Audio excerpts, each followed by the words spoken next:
Ruby. That's a girl.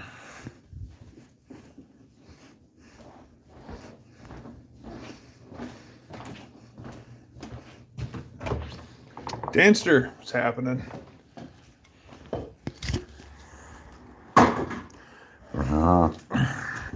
On my way to the office. I'm gonna take off my boots. Fox dude, what's happening? Gotta take off my boots a second. Ma.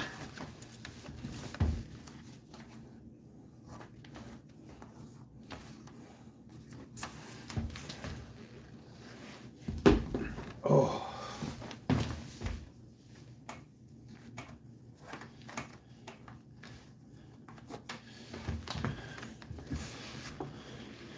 D-Man, what's happening?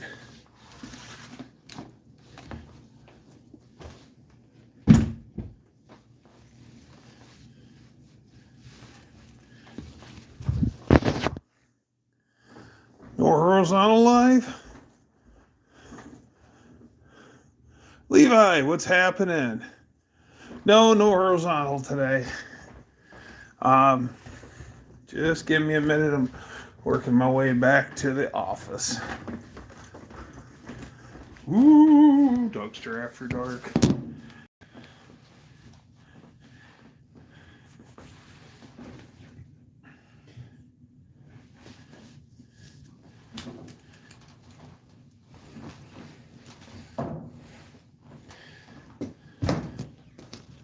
All right.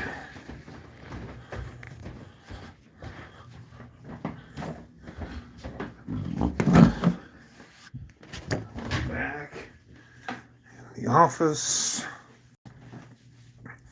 Now things are starting to look familiar. There we go.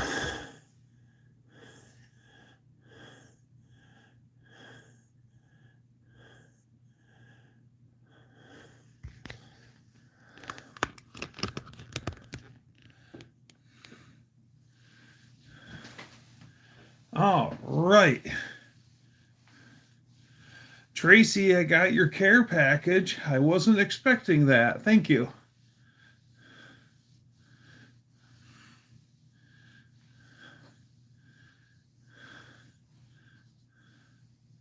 Sicky Dope Red. Turbo Tom, the light it burns. Ah.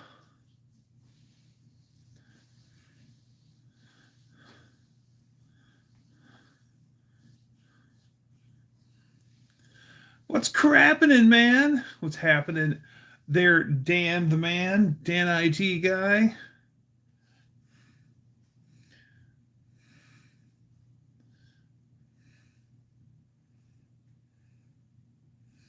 Miles is here.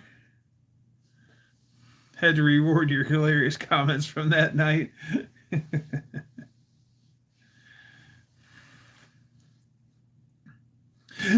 Gay. All right. So I'm slowly moving into my new toolbox now that I got it all lined out. And I've had socket organizers probably for, about 26 years. And at one time, all my sockets were up to 741 subscribers. Good for you, Turbsky Tom.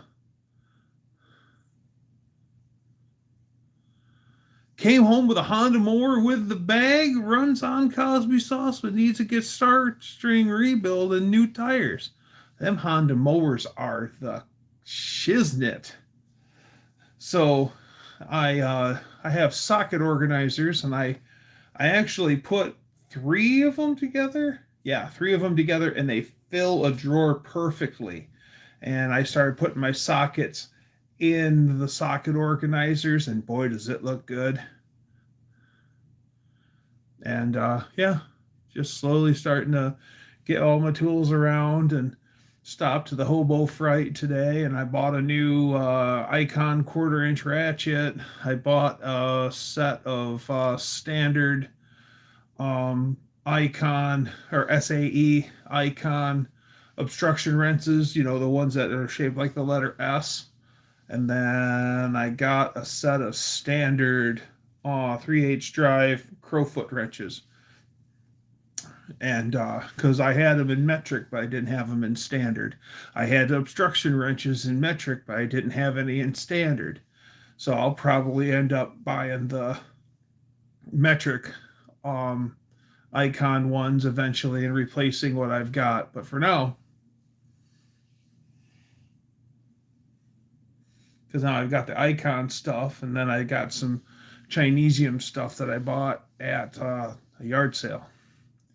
And one of my friends, Fast Eddie, he gave me years ago a couple bags of sockets that came from his dad's tools, and I never broke into them. And so I finally got into those sockets, and ended up using probably 90% of them. It was all filling in the gaps that.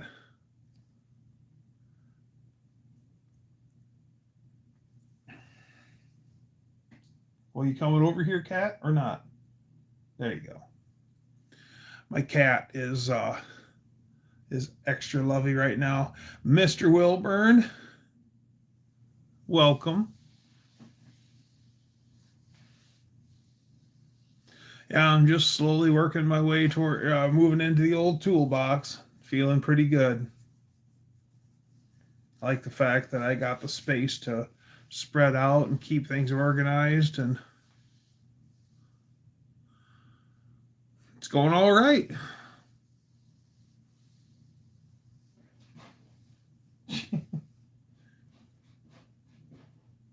Do you hear my cat scratching at my chair? Now he's biting me. I guess I'm a big chew toy.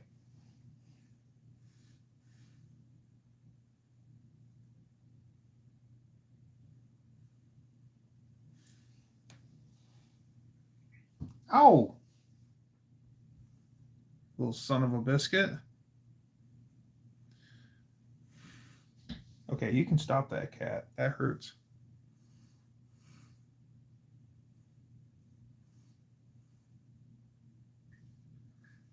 Ow. Ow. You little weasel. Ah, there's the cat. I caught him. Say hi to everyone.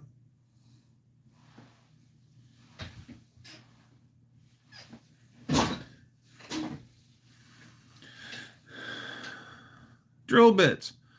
All I can say is when you pay for you, all I can say is you get what you pay for.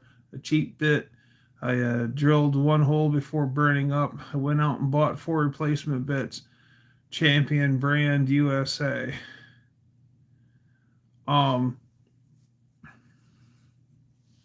Yeah, well, he was already chewing on me when I nabbed him up, so he was already in escape mode.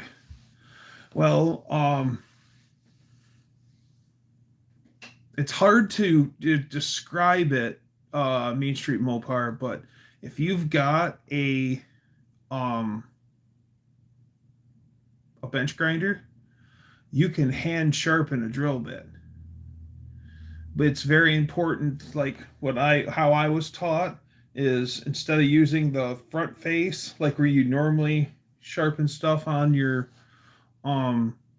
grinding wheel, use the side of it where it doesn't get a lot of action, where it's nice and flat and true still, and then come in and line up your drill bit, because you know how you got the 45 or whatever, the angle. Come in so this is flat with the face of the grinding wheel side, and then stick it straight in and then roll it up. And careful not to round the tip.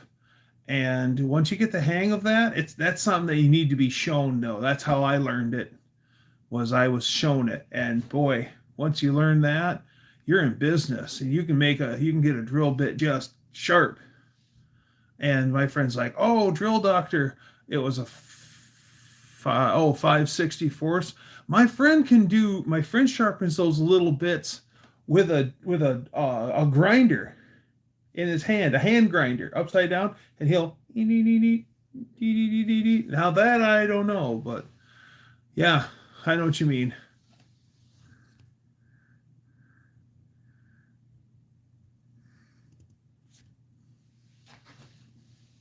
Yeah, I got guys saying, "Oh, drill doctor's where it's at. Drill doctor's where it's at." And I mean, I've never used one, but yeah, 564 is very small. Danny Boyd says, "I have an old drill doctor. I remember Sam and Dave featuring them on Shade Tree Mechanic."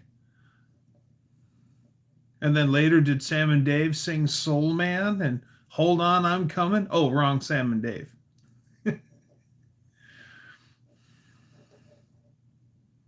Yeah, there's a lot of guys that swear by drill doctors. But then, just as many people that I've seen that swear by drill doctors, there's people that are like, oh, I wouldn't use a drill doctor, you know. Hey, Watch Wes work will put any drill doctor to shame. Yeah, yeah. As a matter of fact, it was Watch Wes work who was comparing him sharpening drill bits to the drill doctor and how they don't line up all that great. Yeah,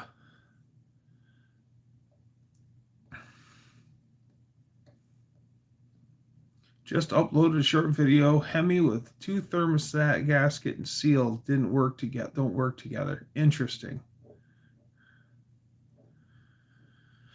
Oh, Dan the Man says, I used to have a figure eight jig for sharpening drills when I was a machinist. Wes does kick ass. I like the fact that he's really damn smart, but at the same note, he's just your average dude. And he buys stuff cheap and puts it back into service. Impressive. Figure eight jig for sharpening drill bits. Interesting. I'd like to see that.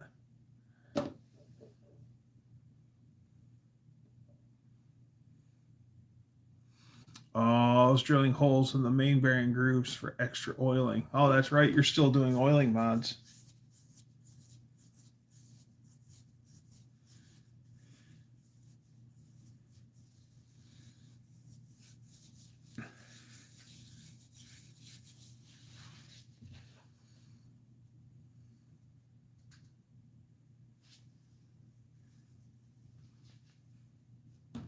Chamfer.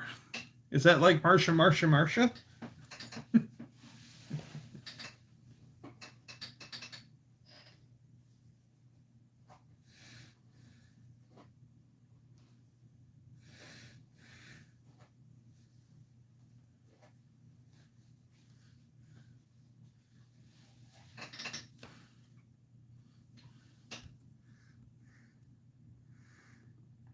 Oh, it's Braden.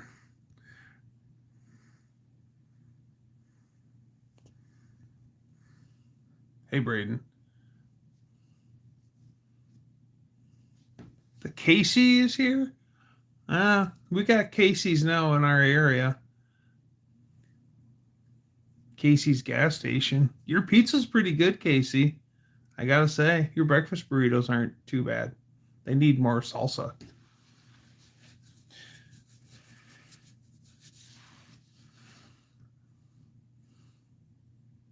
Or an electric tight connection. Oh, yeah. Nice and tight.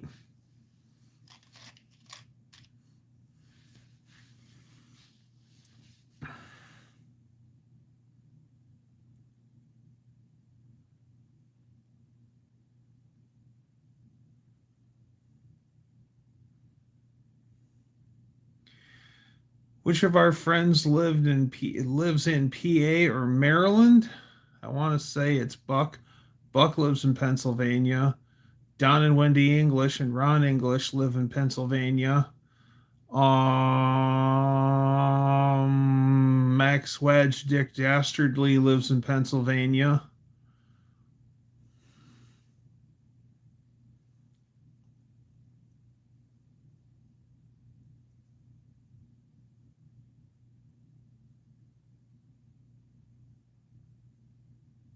Yeah, I think that's it for I think that's it for the Pennsylvania people. Me and my girl are having it out. Ended up in jail for 3 hours and a 72-hour no contact.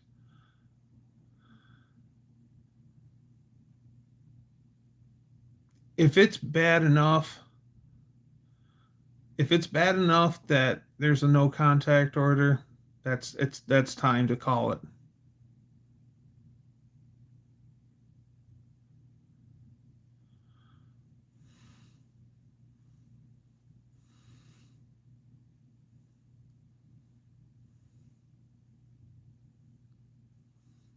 Figure 8 drill sharpener.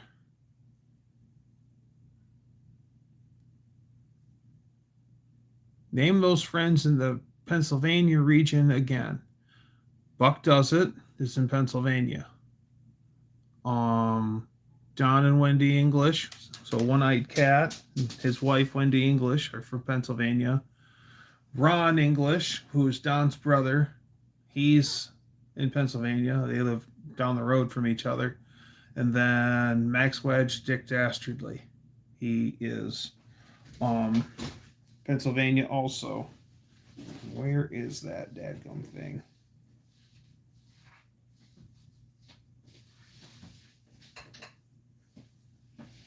Where are you?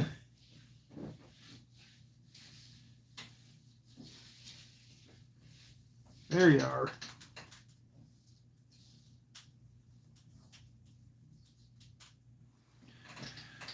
There.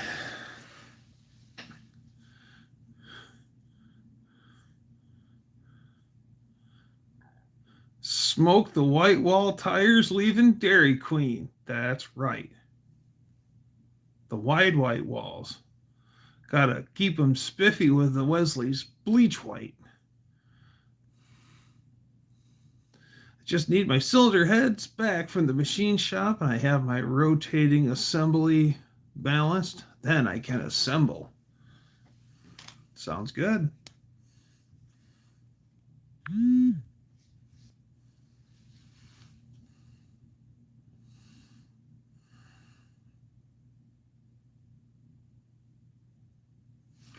Whoa, just watched them take away the neighbor's mental health issues. Wow. Mental health issues are no laughing matter.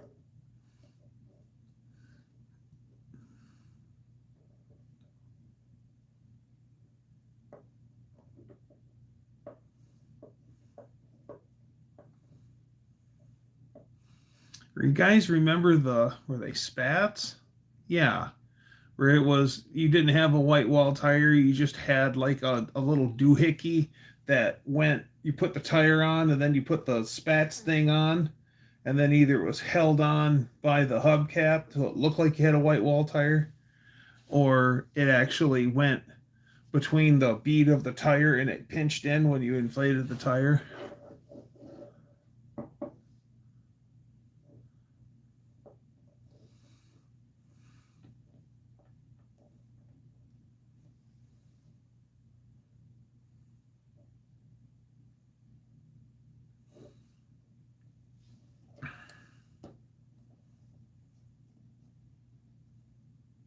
I'm happy to say we don't have a lot of people,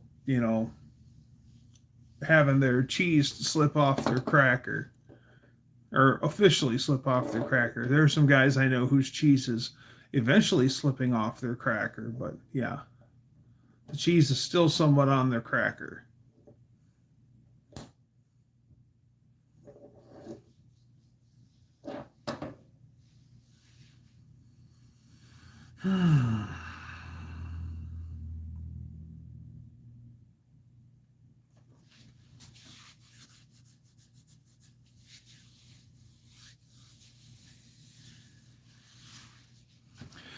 Hit the light button. That's right. Hit it so hard that it countersinks a quarter inch below the surface.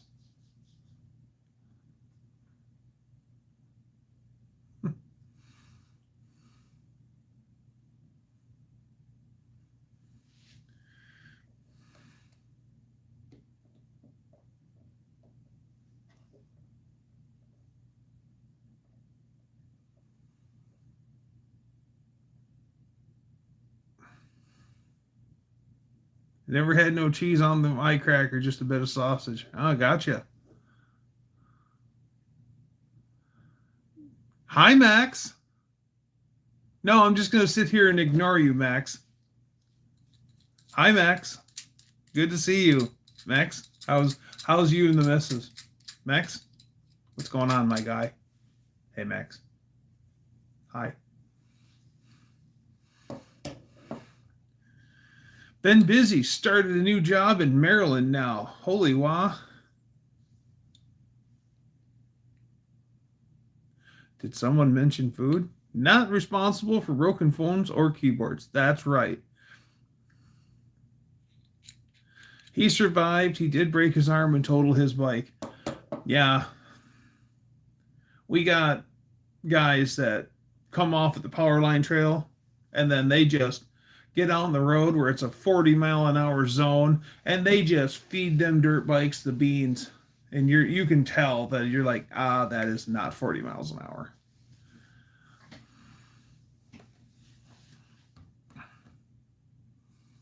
Why would the caseworker give you a dirty look? Why was there a caseworker there in the first place?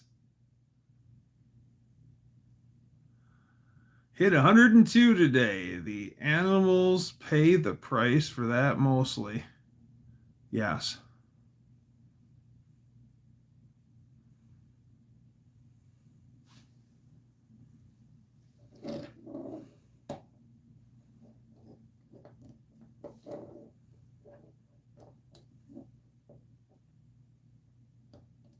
Caseworker probably called the PD to have the guy picked up. Yeah. Yeah, there's only so long you can talk to someone for you're like, yeah, it's time to pull in the big arsenal. Caseworker's there because the dude's family called them on him.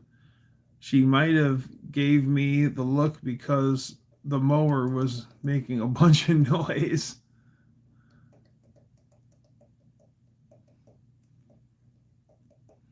My question stands, why would there be a caseworker there?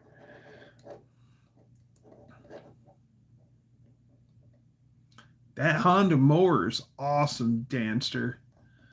I mean, there's only one thing that'll kill a Honda, and that is lack of oil.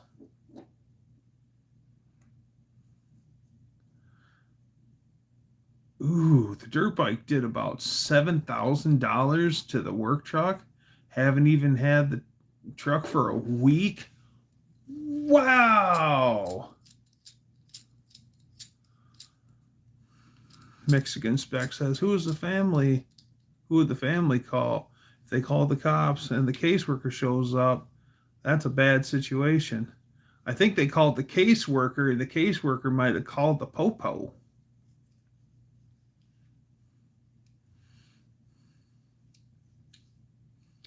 The popo.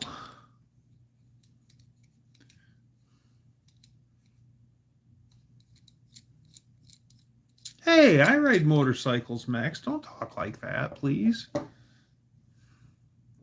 Then again, I ride my motorcycle in a non-douchebag manner, but still.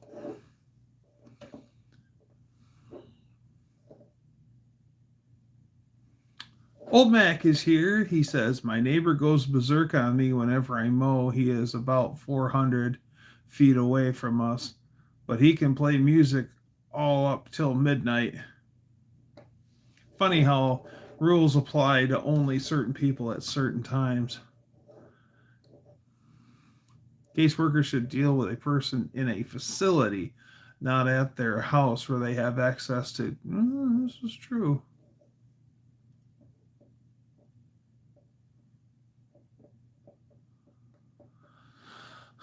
But what he was doing when he caused $7,000 in damage, yes, that's why I made sure to say that I ride them in a adult manner, not doing wheelies at full blast. Adult Protective Services would be caseworkers. If they can't handle the guy, they call the PD. Okay.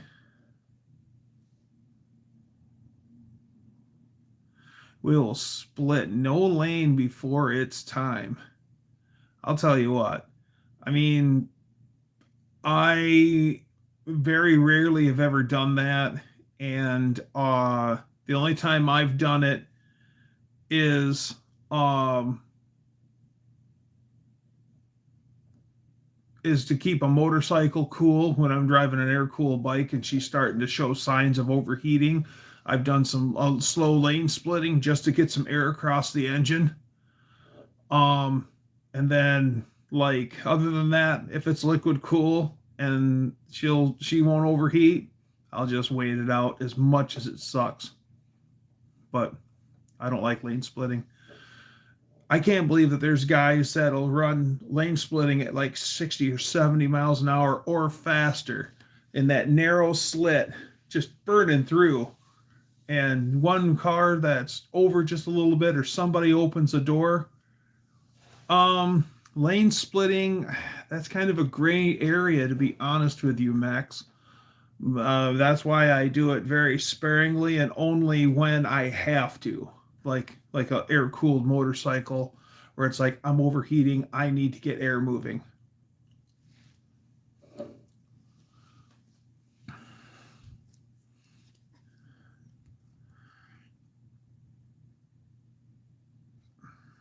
Oh, that's right.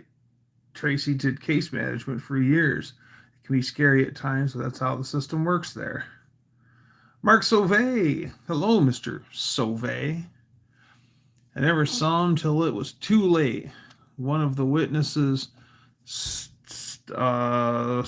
till the cops got there. He told the cop about the wheelies and such.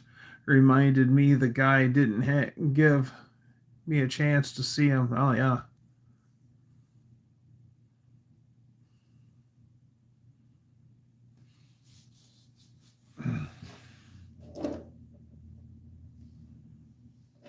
Uh, it happened a few months ago, but some lady was driving some huge jacked up truck, and she ran over the front of ran up the front of like a Lamborghini or a Ferrari or something like that, and they seem to think that that person, the truck sat so high that the driver, that lady, probably didn't even see that low supercar in front of her. That is scary, especially if you're the one driving the supercar.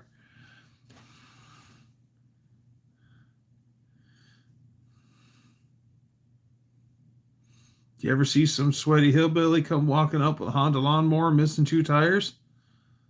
Well, haven't we all?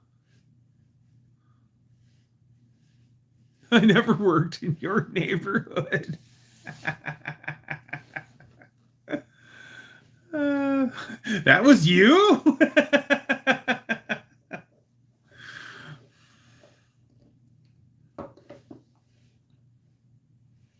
Honda makes uh, a riding lawnmower that is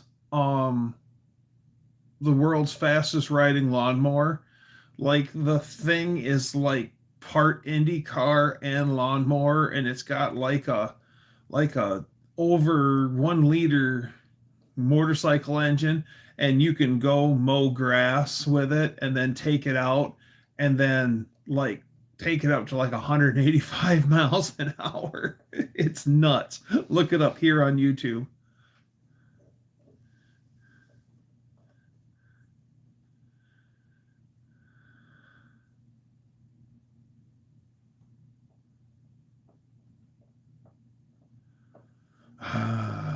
The apparently the moderators are earning their Wheaties tonight. Thank you, moderators.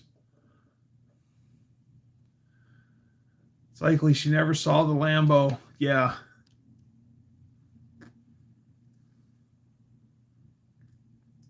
Hillbilly on a Honda. Man, they're doing better than I am. I never afford a Honda.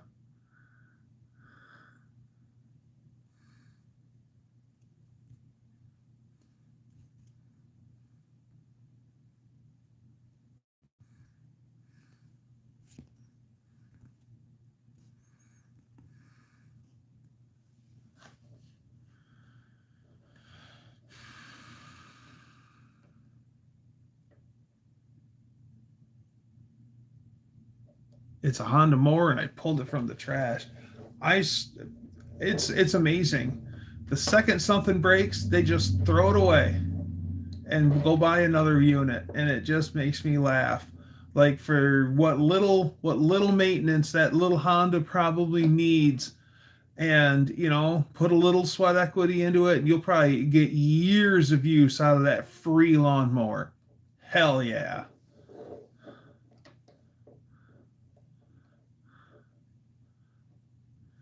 They might have many accounts, so we might see them come back. Well, thank you for doing everything that you do, moderators.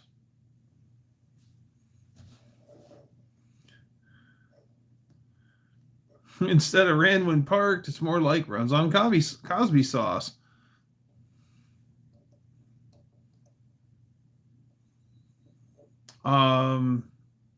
One of my favorite things to clean a carburetor with is dismantle the carburetor and boil it in Pine Sol.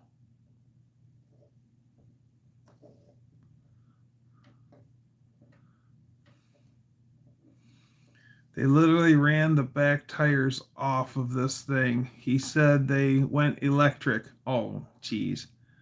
I got there just when they were taking out the trash.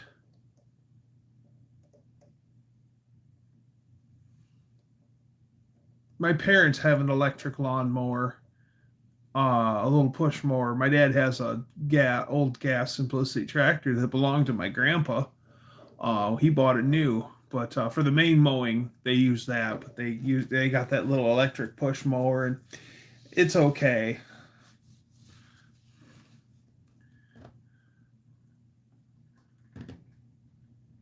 I bought a push mower at an auction that wouldn't start for $6.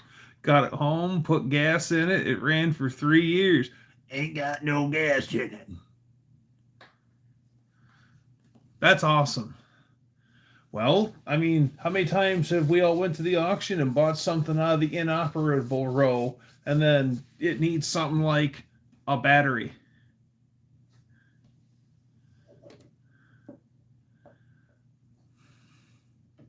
B-string rebuild for the Quinn. Oh yeah. Had an electric push mower. Ain't got no gas in it. Very perfect electric weed whackers, and also use the electric saw to buck trees after they are down, and occasionally drop a tree on camera. Don't drop a tree on the camera. Cameras are expensive. Um, we have an electric snowblower that our driveway is just long enough and the snow is wet and heavy enough to where it really tattles on that electric snowblower. If I was always just pushing powdery snow, worked great.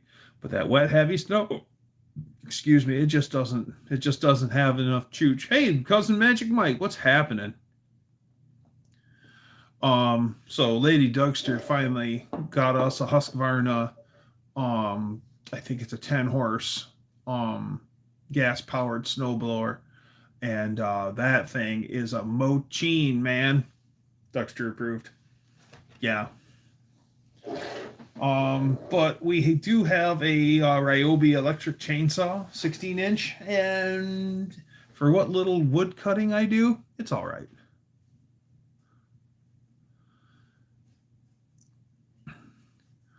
We've got a steel two-stroke weed whacker, and that thing is, I mean, it's a steel. Steel's the best. Now I know it looks like still because it's spelled Stihl, but it said steel, like Man of Steel.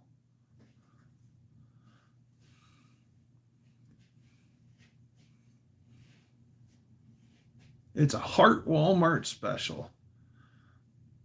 The electric saw is okay. I don't like the fact that you go out and really, really chooch it hard and do some serious cuts, and then it'll overheat the battery, and then it goes into thermal protection mode, and then it won't run for a very long time until the battery cools down. And that I find annoying. Like, I kind of wish I had like 4 batteries to mess with. That way I could just gas power chainsaws are still the way to go. I agree, but the problem that I have with gas power chainsaws is that I use them so often that um they just sit around and they get all nasty. And so when I go to call upon it, it won't run. So it's not that if I had a lot of work for a gas chainsaw, that'd be different. But I agree. If I had a lot of work to do, gas saw would be the way to go for sure. Now electric blowers and electric weed trimmers and stuff, yeah, those are handy all electric. Oh, electric pruner. Electric pruner would be all right. Yeah, oh yeah, the little chainsaw. I know what you're talking about.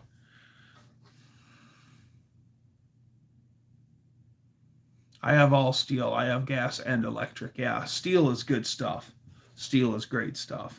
Yeah, if I was gonna put my hard-earned money down on a saw, you bet it's gonna be a steel. And if it isn't a steel, it's gonna be a Husqvarna.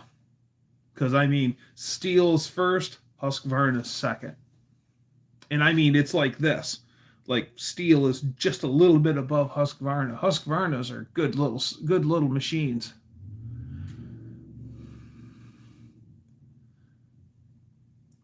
I have two gas saws. One nearly takes two people to start it. That's when I'm making lumber out of oak or something. Oh yeah, I had too much to dream last night. Steel is good stuff. Some people that I've known for a really long time, they've been using the same steel saws for over 30 years. Now, have they rebuilt them and put parts into them and keep kicking the old dinosaurs in the butt? Yes. But I mean, who gets 30 years of use out of anything?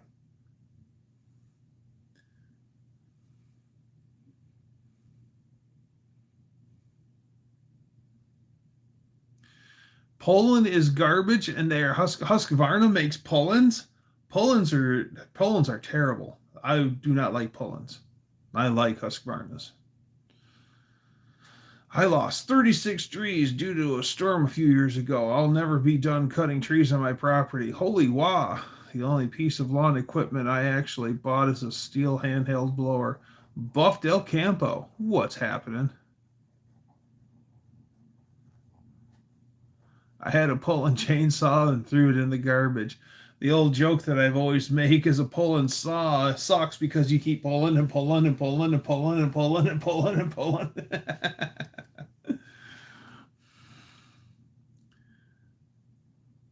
I had a pulling mower, lifted, it says Husqvarna. I got the high limit sprint car racing on Flow on the TV. Yes, I like sprint car racing. What about Echo products? Kind of. Yeah. I mean, like, I'd rather have a Husk. Echo products are okay, but I mean, if I'm plunking down my hard-earned cash on a gas saw or a trimmer or anything like that, it's going to be Shindawa. That's pretty good. I've seen a lot of Shindawas out there living a good long time. But yeah, it would be still steel, or it would be Husqvarna, or in old stuff like old McCulloughs are pretty good. The right era of McCulloughs, and the old home lights. Some of those old home lights used to be mean little saws too. New Echo was pulling quality. My 80s Echo was awesome. Yeah, that's the thing. Everything got cheap as the years went on. They used to. I run a steel MS311. My property is southeast Texas, 8 acres, but I'm not home often enough to keep up with the growth. Nothing beats an old mall chainsaw. Yeah, like an old Mac 90.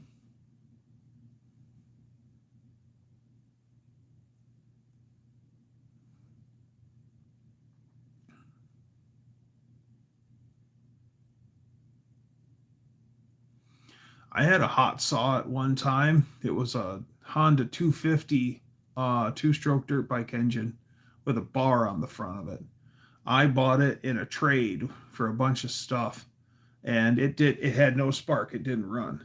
And I got it, and I'm messing with it, and it had compression, just didn't have spark. So went and looked at the ignition module on it. It had electronic ignition, or it had a ignition plate on it. I looked at it and I said, hell, that looks a lot like the one off of an actual dirt bike. It looked like a dirt bike engine. So I went to one of the parts bikes, and sure enough, it was close. It wasn't the same. Threw it in there, and that saw ran. And yeah, I revved that thing up once, and it felt like, oh, Cub Cadet's good stuff. Yeah, Cub Cadet's good stuff. Especially when Cub Cadet was still under the International Harvester brand, then Cub Cadet was awesome. But yeah, Cub Cadet is good stuff. Before I had my Husqvarna tractor, I had a Cub Cadet with a Vanguard 16 horse upright V twin on it. I loved that thing. That thing was a great running engine.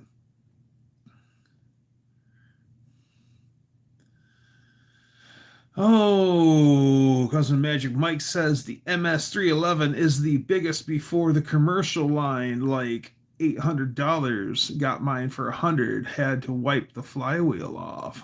Ooh, yeah. Cub Cadet are amazing. Yeah. Yeah, Cub Cadets are good. Old Simplicities. They don't make Simplicity anymore. It's kind of sad. I really like Simplicity. Old Simplicities are good. Cub Cadets are good. Old Wheel Horses are good. Some of the right era of John Deere is pretty good. Kohler's done making engines from what I heard. That sucks.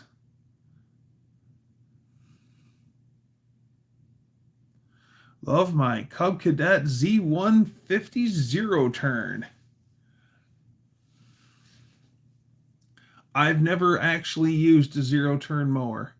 It's raining here now.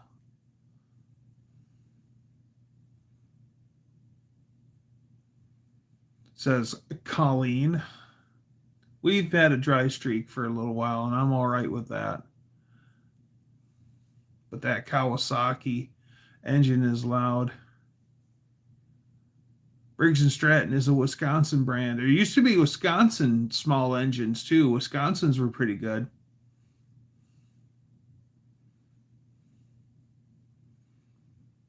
I like Briggs & Stratton, or as my dad always called them, souped up ones, Briggs & Strangle.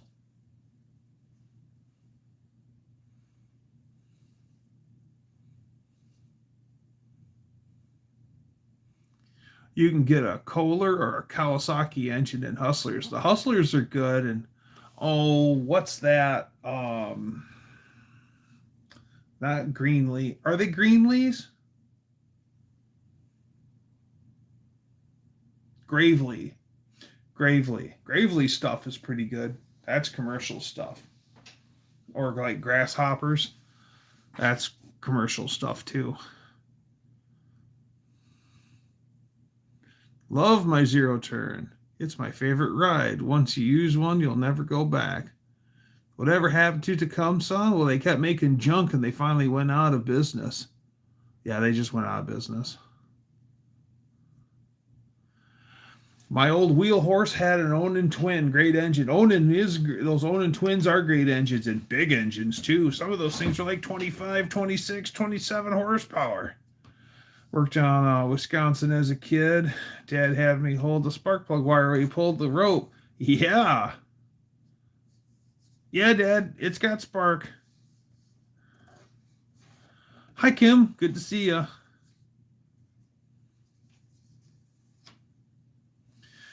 The kind of rain that I like to see is a nice, gentle shower over a long time to where everything gets a nice, even watering. It doesn't overpower everything, soaks into the ground, and gives everything a nice water instead of like it's been dry for 2 months and then it rains like the devil for 25 minutes and then it just floods everywhere because it hits that dry ground and it doesn't soak in and it just runs across the top.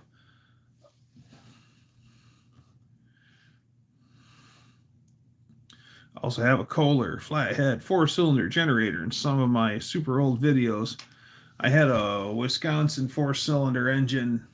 I got a generator for almost free, and I got it to run, and it had a bad spark plug wire. That thing had a magneto on it, and I was running it, powering something to see what it would do under load, because it would get hot and turn off.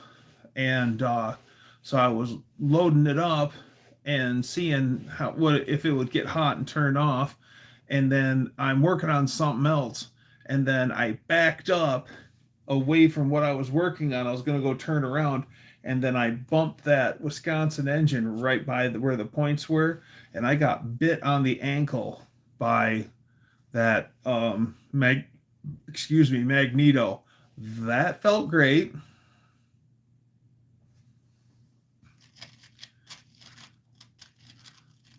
Helps make my if you want to see what happened to the bike, check your email. Okay. Finally received the replacement drill bit I broke off in the block a while back. I shipped the same day, ordered it, but took 2 weeks to get it to my house. Jesus. Dan IT guy had an old mall logging chainsaw that I put on a go-kart, and that went wide open throttle. So I pulled the plug wire and damn near killed me. Oops. Oh, yeah, buddy. That thing makes a lot of spark energy at the old, 7,000 RPMs. Let's see what Casey sent us.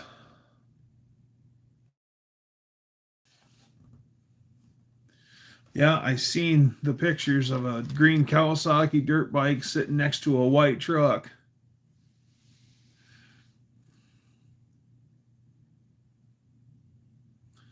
All those sparks, yeah.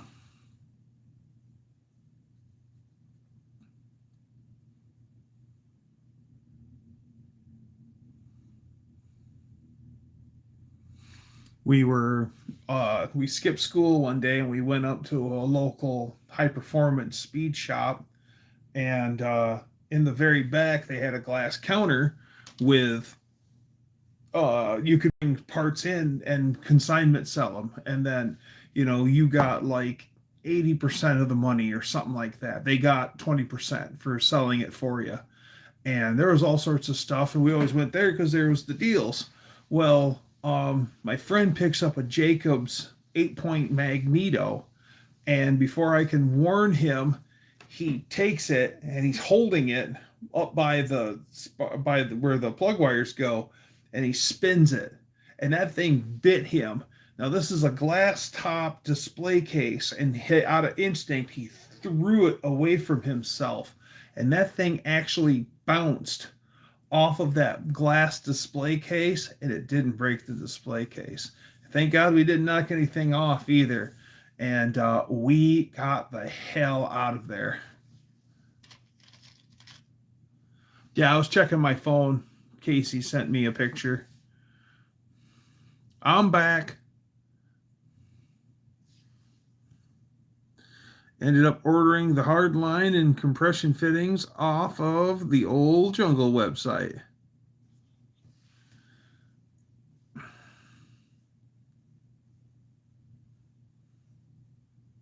Oh, I bet you did. I bet you did, Dan the man. Oh yeah, it's like tap tap tap tap tap tap tap tap tap.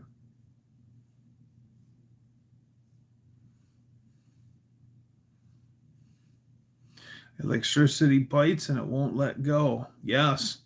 One of our one places I worked at, the maintenance guy, he had he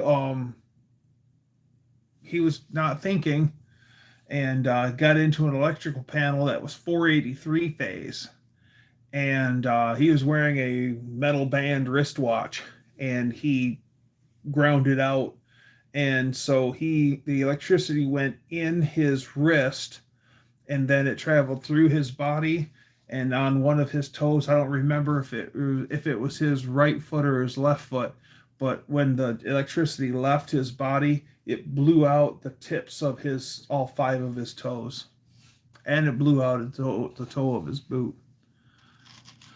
Good times. He lived, surprisingly enough. I did a video on getting zapped by a welder under a truck a while ago. Yeah, he sounded like Goofy in the old Disney videos. Woo! Even the guy in the background says, "You sound like Goofy."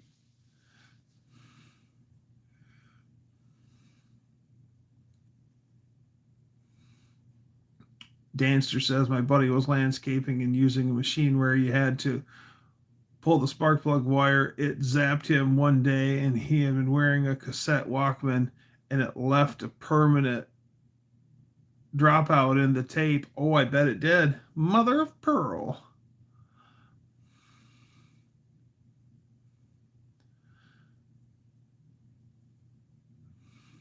Need another 25-foot ordering from Evil Energy again. Good for you, old Mac.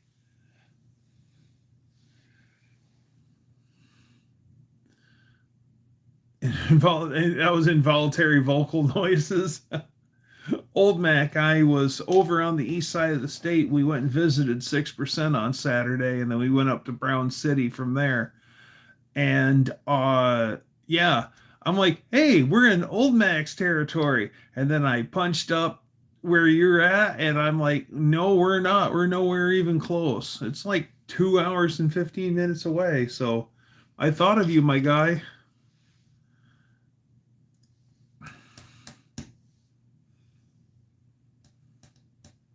I thought you lived a little closer than that to 6%'s casa. Oh, on our way home, we stopped in Flint at Halo Burger. I had Halo Burger for the first time, and that's pretty good. That was really good. Had a mushroom and Swiss burger and tater tots, and those tater tots were out of this world. They were so light and crispy. Man, they were good. And I had Verner's. I had Verner's on tap. It was good.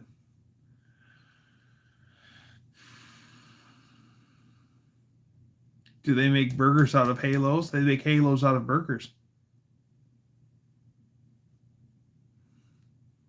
They have a oh, I went past Eddie's yesterday when I was down for a graduation party. Yeah, Eddie's is good. I like the Screaming Burger at Eddie's. Um when 6% and his lady came over to visit me a few weeks ago, I took him to one of my favorite drive-ins over by me, and it's called Corky's. And I was so surprised when they're like, "Wow, this place is better than Eddie's," and I'm like, "It is. Wow, that's quite a statement." A halo out of a burger, I would think the ketchup would drip onto into your eyes. I'm just kidding, Max. For whatever reason, they call the place Halo Burger. Halo Burger has a great slogan, though. They're like 7 days without eating a Halo Burger makes one weak, like low energy weak. I was like, oh, that's pretty sharp. It used to be about 2 miles south of Eddie's before we moved 3 hours north. 6% used to live about that far away from Eddie's. Well, I'll put it to you this way. We could have walked from 6%'s old house. It'd be a little bit of a walk, but we could have walked to Eddie's from 6%'s place.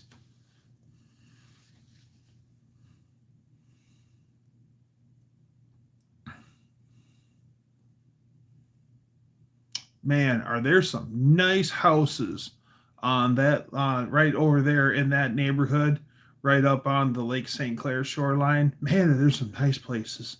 Those are some serious shacks.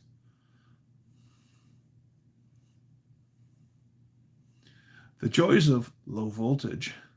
You know, 110 and 220, that ain't no big deal. I mean, I'd rather take a 110 poke than a 220 poke.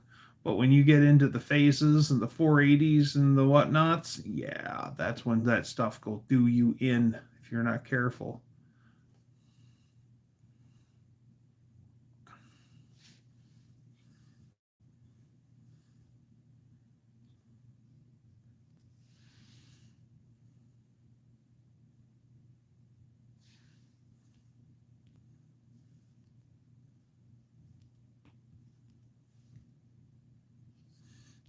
Mm-hmm, mm-hmm.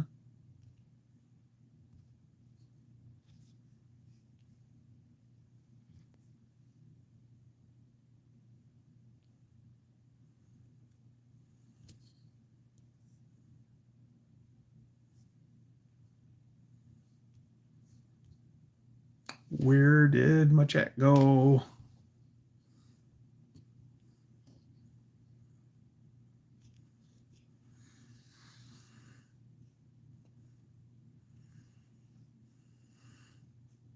Oh, so that's what that is. All right.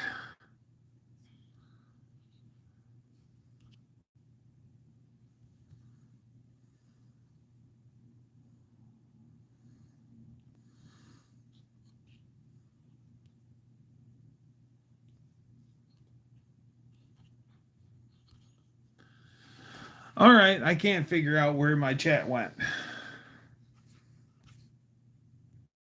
There we go.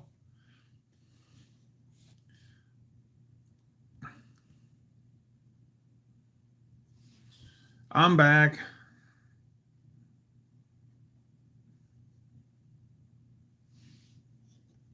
I've always lived within earshot of a freeway. I'm sorry about that, Danster.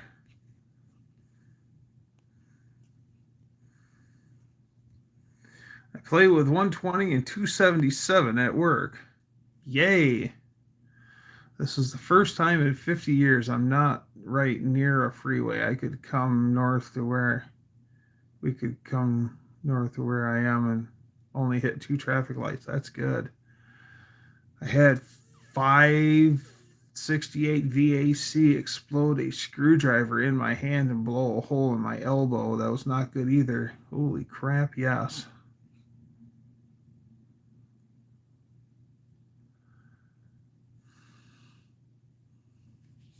Wondering who I was and where I was. Yeah. Bye, Colleen. Bye, Ma. Take care. Good seeing you. Thanks for being here. Always appreciate all my moderators and all that you do for me. You guys are awesome.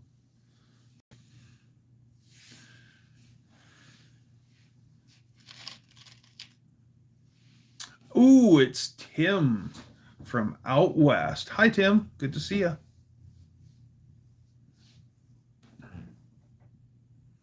I actually like hearing the freeway, especially when I was a kid listening to those two-stroke Detroits come screaming out of the Stillwater River Valley on I-70.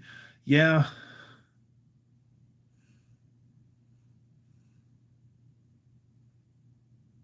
Warning for the National Epidemic for Explosive Diet. Eee. No thanks.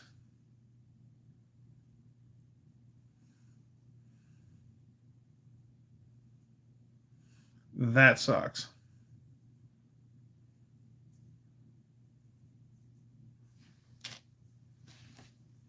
Oh, man.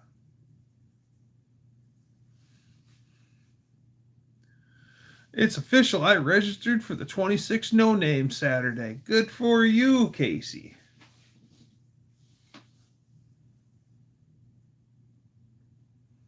Michigan is one of the worst right now. Diarrhea. It runs in your genes. Ah, ah, ah, ah, ah.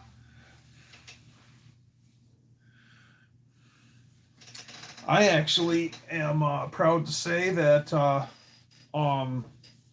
Wendy English was kind enough as a gift for me hitting 500 subscribers. She paid out of her own pocket to register me for No Name, which is sad because I know my truck won't be ready. But it's the thought that counts, and I appreciate that.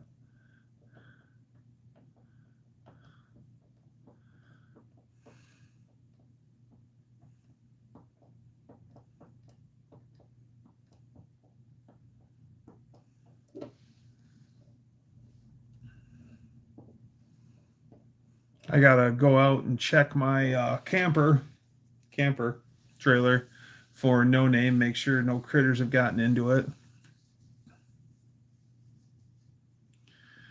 Casey says, I ran out of money. Now I'm running out of time for my no name projects. Get it all there. I'll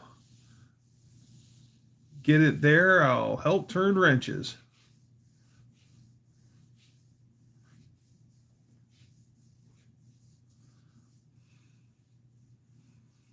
It's Juan. Hey, Juan. I have to defend my slow bike title. That's right. You got to bring the trophy back, too. I don't think I'll be bringing anything this year. Not even the tea, Tom?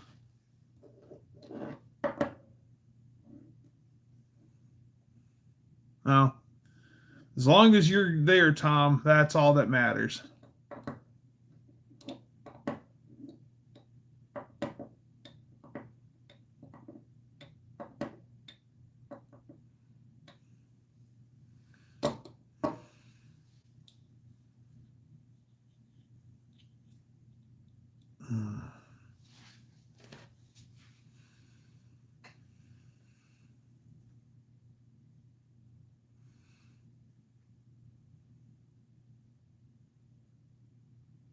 I will AI myself there. That's right. All right. Actually, you're going to hit your teleporter. Beam me out to No Name Nationals. An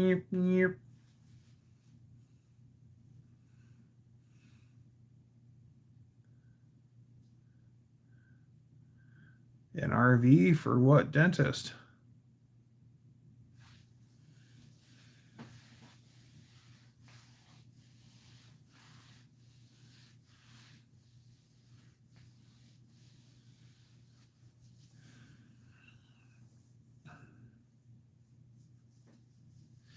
Yeah, I bought a bunch of tools at Harbor Freight today, and I'm probably going to go back for some more. I need a bunch of 1/2-inch drive metric sockets.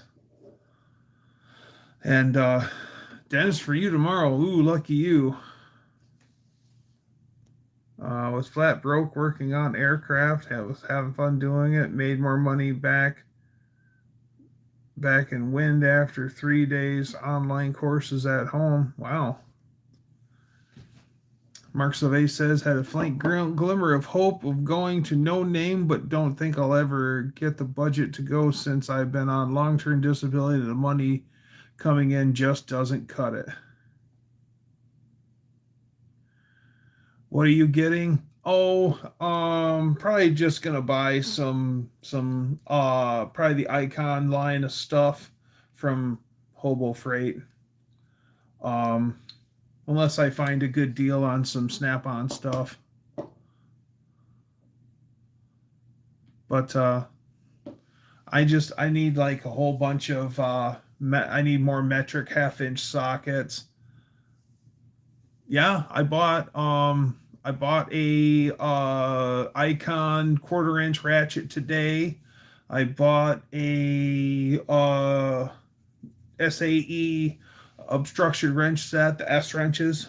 I got those, and I already had a set in Chinesium set in metric, so I needed some ones in standard. I got a nice Icon set of those, and then I already had a set of metric crowfoot wrenches in 3/8 drive, and then I got a set of Icon SAE crowfoots in 3/8 drive.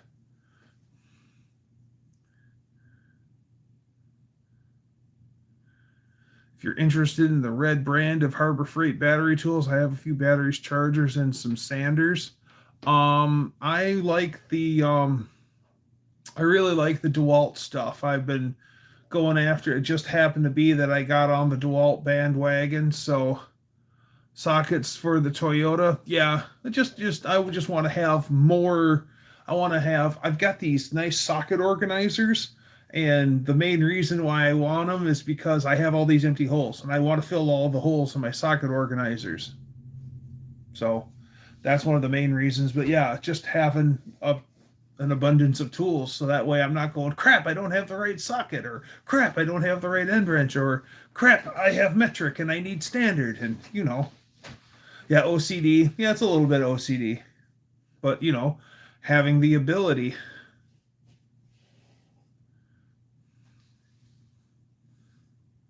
Got a deal last year on a 300-piece set, Pittsburgh, for $99, lifetime warranty too. Oh yeah, it's all right.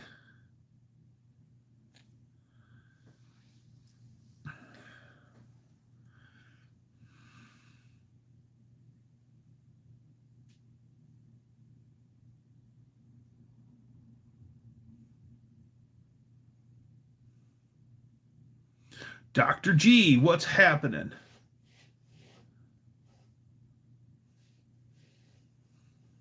Yeah, I think that I'm probably, the next time I'm going to Harbor Freight, I'm finally gonna spend the $30 to get on the Inside Track Club, because I was looking at some of the deals for Inside Track and some of the stuff that I want to buy. Crap, I'd save double what the entrance fee is. So when one purchase, I'll make my money back. They'll pay for the membership. So excuse me, it's worth it.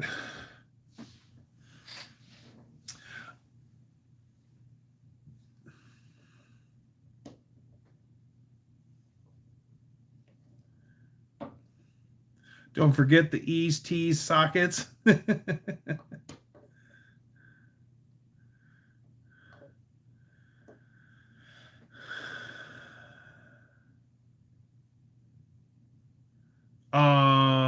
Alex, Edelbrock. It's Alex. I forget his last name, but it's Alex. Someone is our contact at Edelbrock.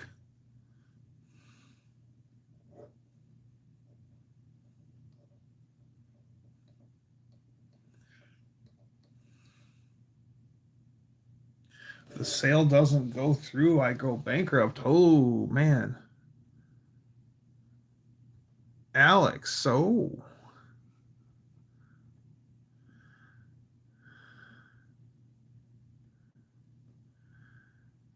if you use consumables, the Harbor Freight. I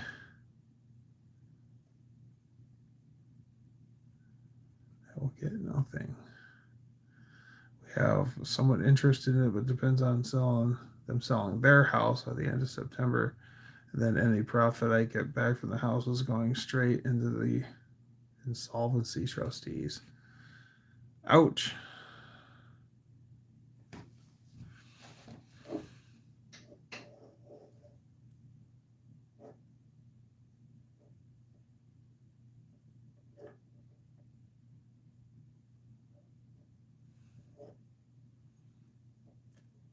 Well, I have one Japan vehicle, and then I have a German vehicle that's all about the M&Ms too. So the Japan vehicle, well, I have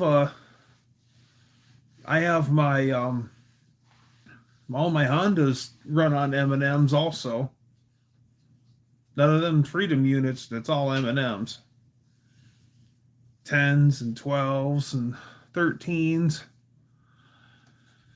Need to post the rest of the short videos of the fiberglass fascia repair and my Iowa motorcycle and Yoda. Motorcycle Yoda and VW. So yeah, Japanese, and German. Yeah, German. Yeah. Okay. I'm going to go get myself something to drink. Enjoy the license plates.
I'm not against powered vehicles, but I had to keep it in an entirely separate toolbox for working on aircraft. I love the A-36, but I can't say I'd own one. If we can become the 51st state already, I can enjoy the Harbor Freight deals. Well, isn't Princess Auto basically the same thing, Mark?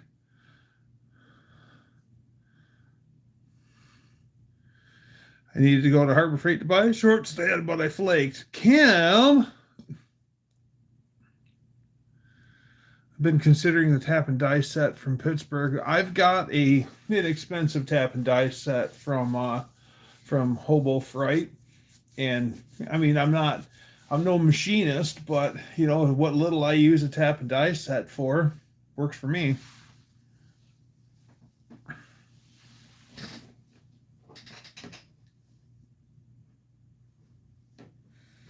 Oh, Princess Auto doesn't hold a candle to Harbor Freight. Oh, really?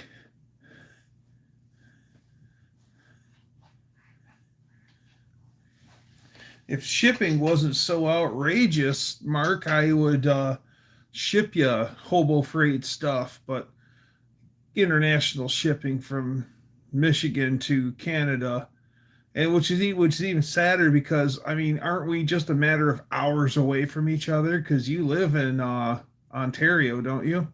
Northern Ontario.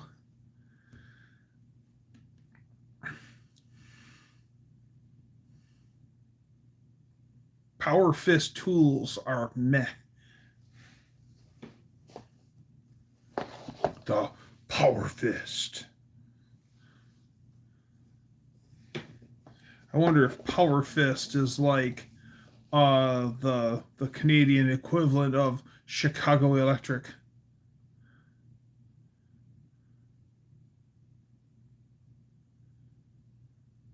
Rubber rafted over the lake to him.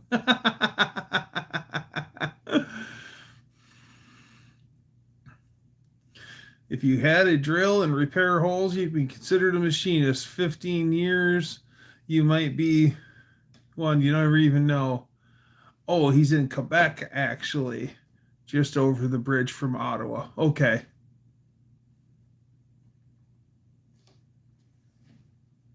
Yes, Quebec, where all the road signs are in English and French.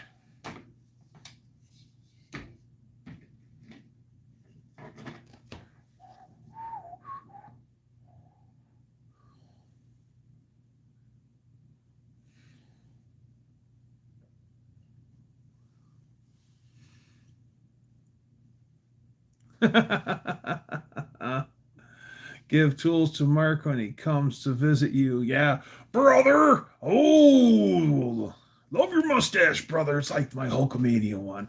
Oh yeah, Hulk Hogan off of the. No, road signs in QC are French only. Oh man, brother. Speaking of tools, Brown and Sharp vernier caliper. Oh yeah, we really measure up here.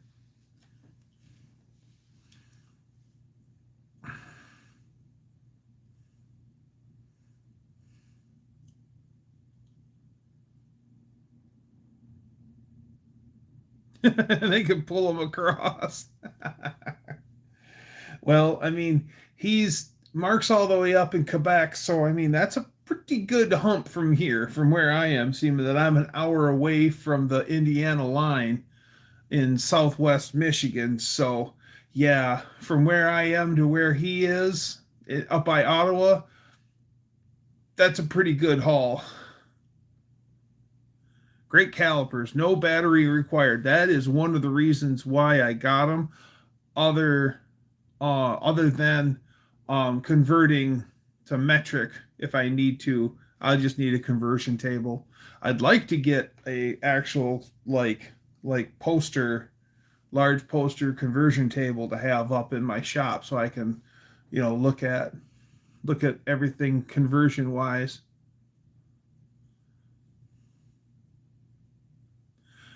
you'll give me $3 for that? You better make it a little more than that one. I paid more than $3 for this. And actually, not only do I have the Brown and Sharp caliper, it comes in a lovely Brown and Sharp wooden case, and it comes with a Brown and Sharp scribe, a Brown and Sharp magnet tool, and a Brown and Sharp spring-loaded centering punch.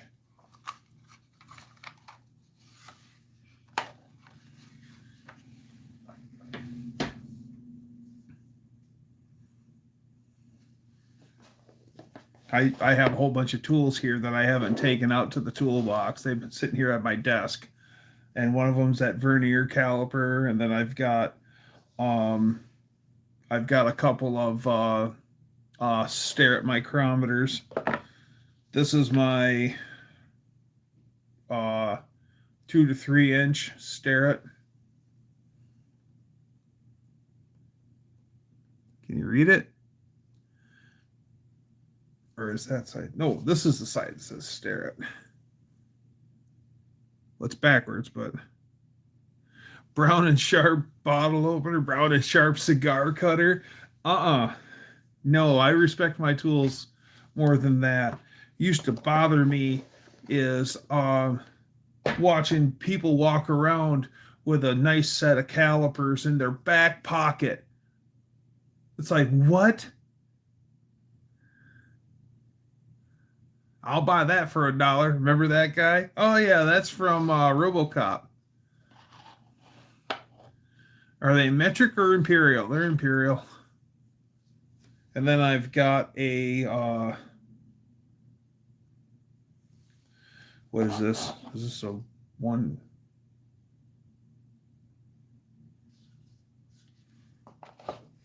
And I've got another Starrett mic. I think it's 1 to 2 or 0 to 1. Yeah, 0 to 1.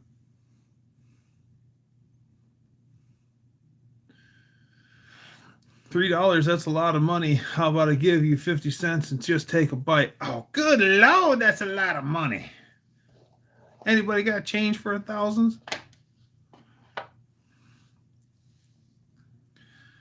I recently bought a dial a dial indicator by Pittsburgh from Harbor Freight because I had a bad cracking on disc brakes. Found 40,000s run out instead of 2,000s. Fixed problem, paid off.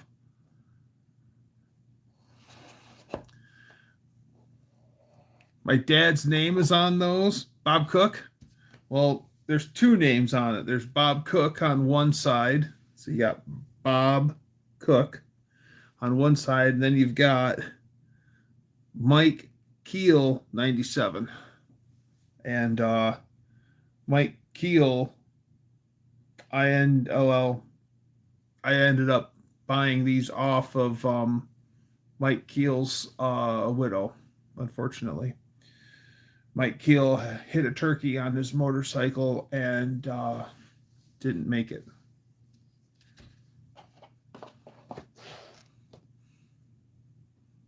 Rubber O-ring stretcher. Man, Kim, you're just on a roll with this. Yeah, all 3 of these things came from Mike's machinist. No, he's not. But actually, Tracy, Mike isn't, but Hey, Would You Blow Me is on some of these tools. Old Haywood.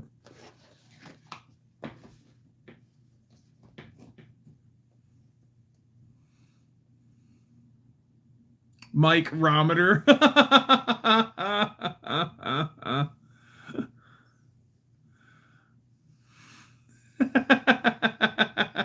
I could get it going, but nobody's biting. Just for that, Kim, you get a Dodge horn button.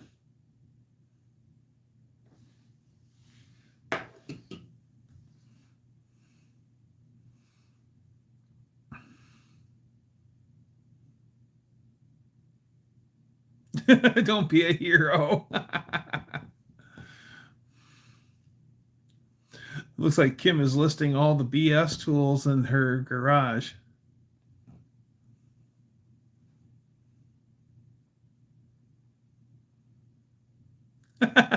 Sitting in the bleachers. And Dr. G's like, man, I could really go for some popcorn right now.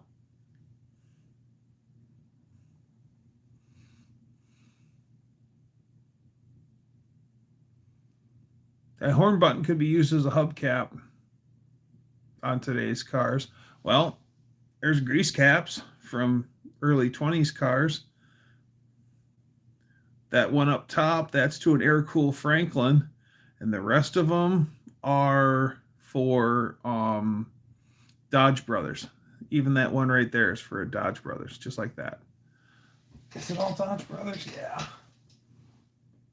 Yeah, everything is Dodge Brothers in that lineup from the bottom, from bottom to top, except for the Franklin one.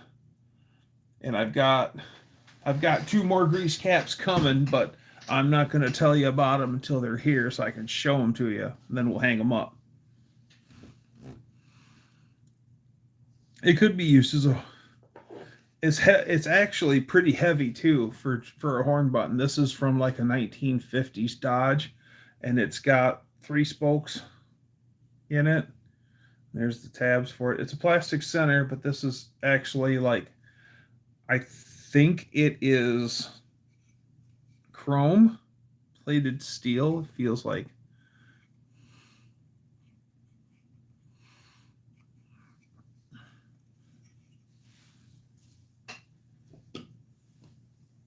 Got all sorts of neat stuff here at my desk. Got Shell Easy Wax can, still some goop.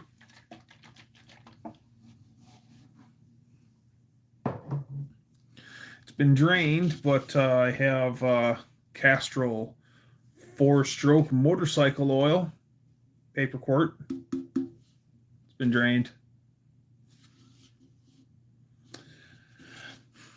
Grade 70.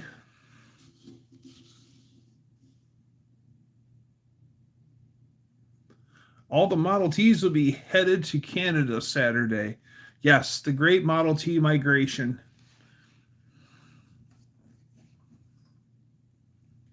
Looking forward to sitting on the bleachers with a burger at Sykeston, the best burgers. I have yet to eat anything out of the Snack Shack.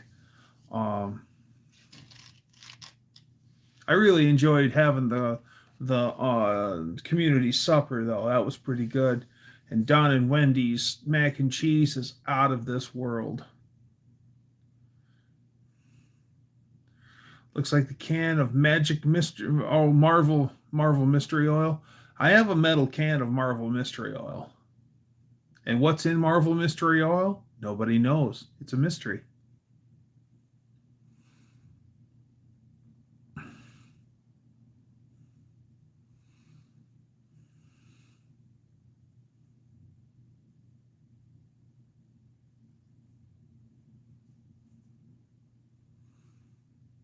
Burgers were bad last year. First couple of years, they were way better. Wow. If we tell you, it wouldn't be a mystery. That's right. That's right. Got to leave some mystery in there.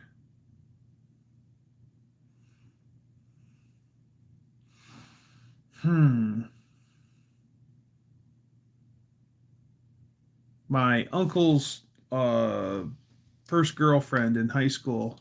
My uncle's like 9 years older than me. His girlfriend in high school, her father loved Model Ts, and he liked racing Model Ts. So he had all built up Model Ts.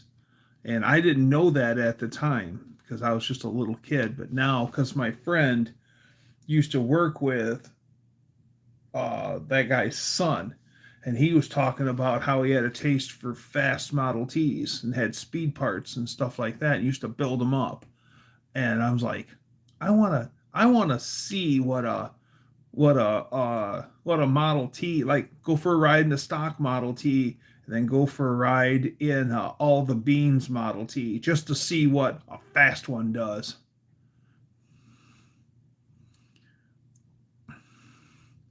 I was busy renting a car dolly from the U company that rents stuff and wasn't driving.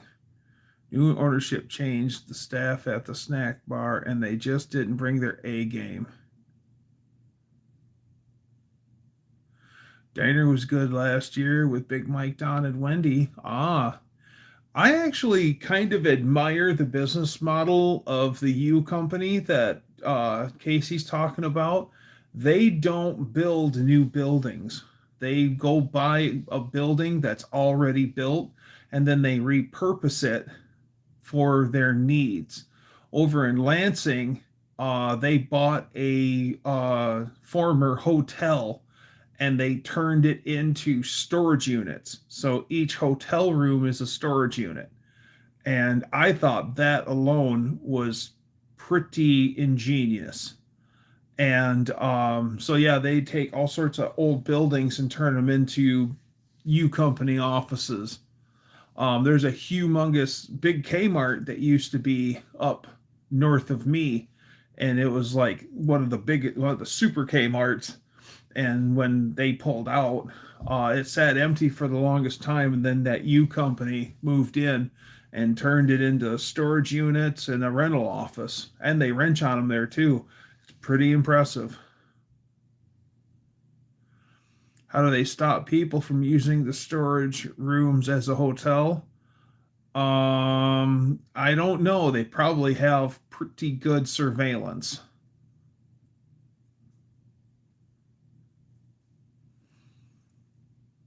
Suppose we'll have to make our own grilled burgers this year. Now that's an idea. The first year I went to No Name Nationals, I brought some.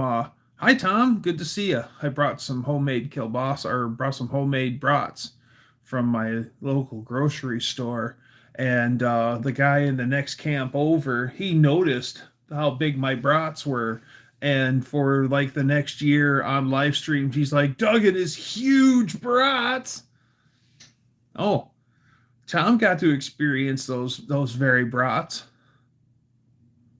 and they were big. I'm the man with the big sausage. They adopted me. Big Mike, Don, and Wendy are excellent company. You are very fortunate. It's hard to go wrong at No Name Nationals. Lots of high quality people. I'll second that notion.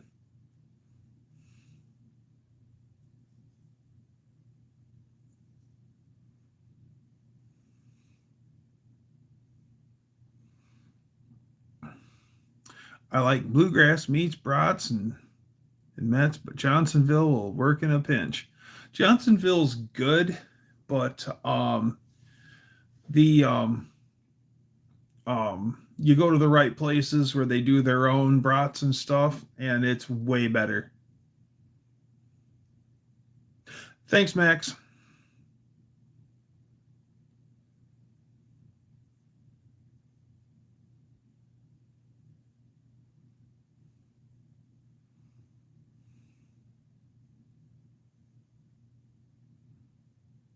I forgot to mention my cousin has an autographed photo of Mr. Edelbrock and an autographed hat from him as well.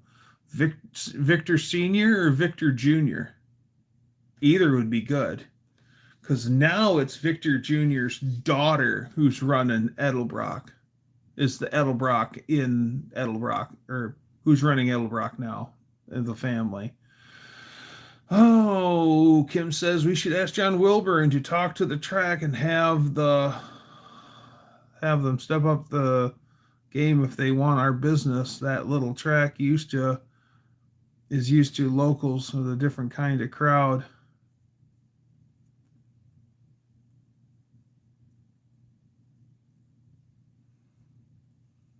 The one that died. Okay.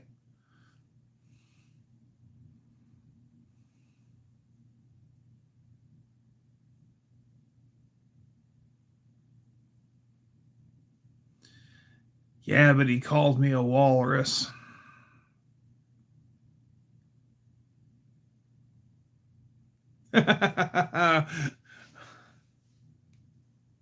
John Wilburn was lurking in the shadows.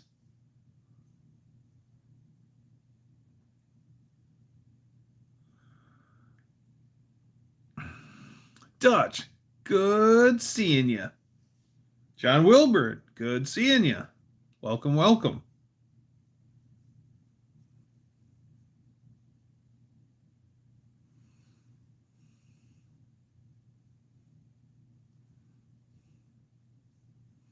Just got back from my nightly walk, down 32 pounds. Now that's worth talking about. Good for you, Tom.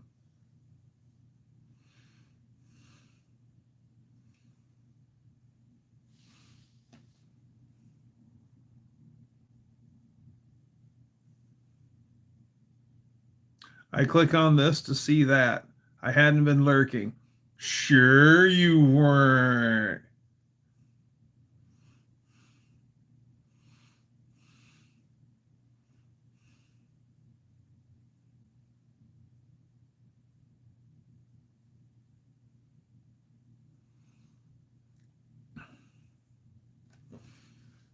I'm only down like 4 or 5 pounds so far, but hey, less is less.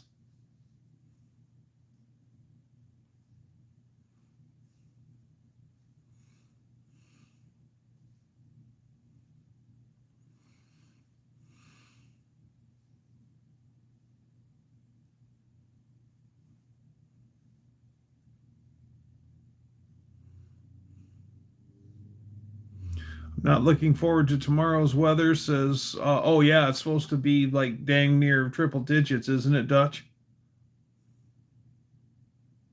The best way to lose weight is slow. I agree.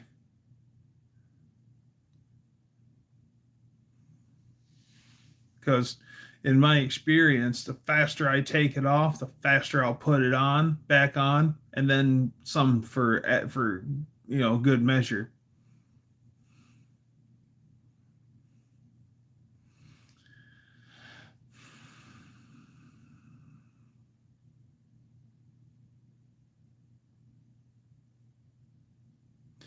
Has a weight loss campaign going? Yeah, I'm trying. I'm trying. Like I used to be like a milkaholic and 110-degree heat index, 150 in front of HVAC units. Yay!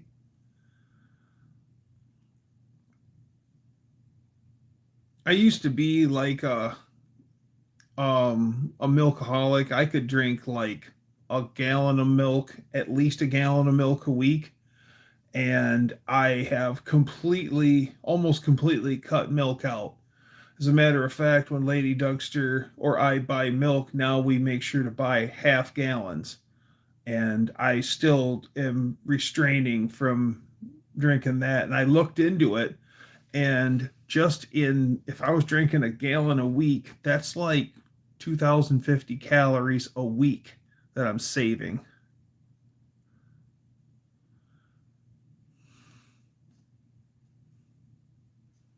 I need to make the monkey bike faster and slower. Wow. Buff lost 100 pounds in 4 months in 2007. That's a lot of weight to take off in 4 months.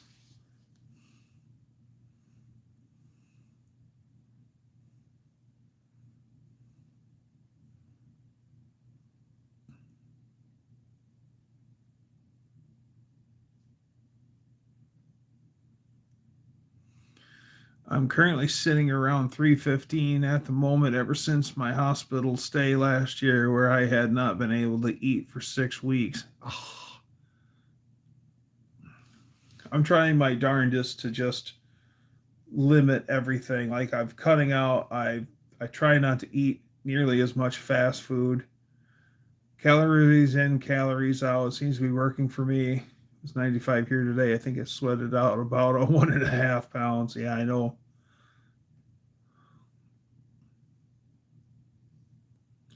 90 pounds over a summer. Good Lord.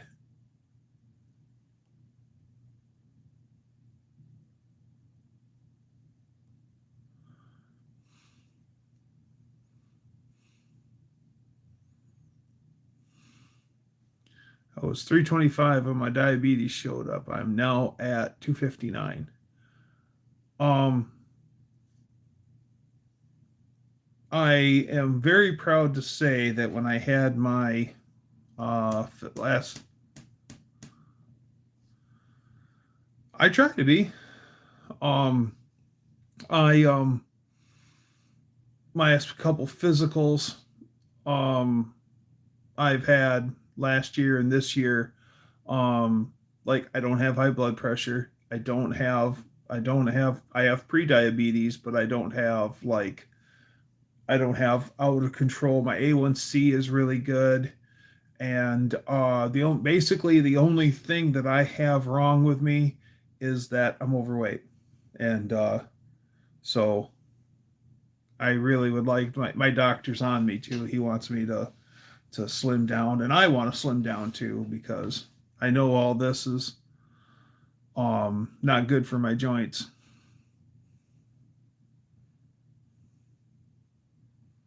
270 pounds today. Have a 220 for my first goal. That's a pretty good goal. 50 pounds is huge.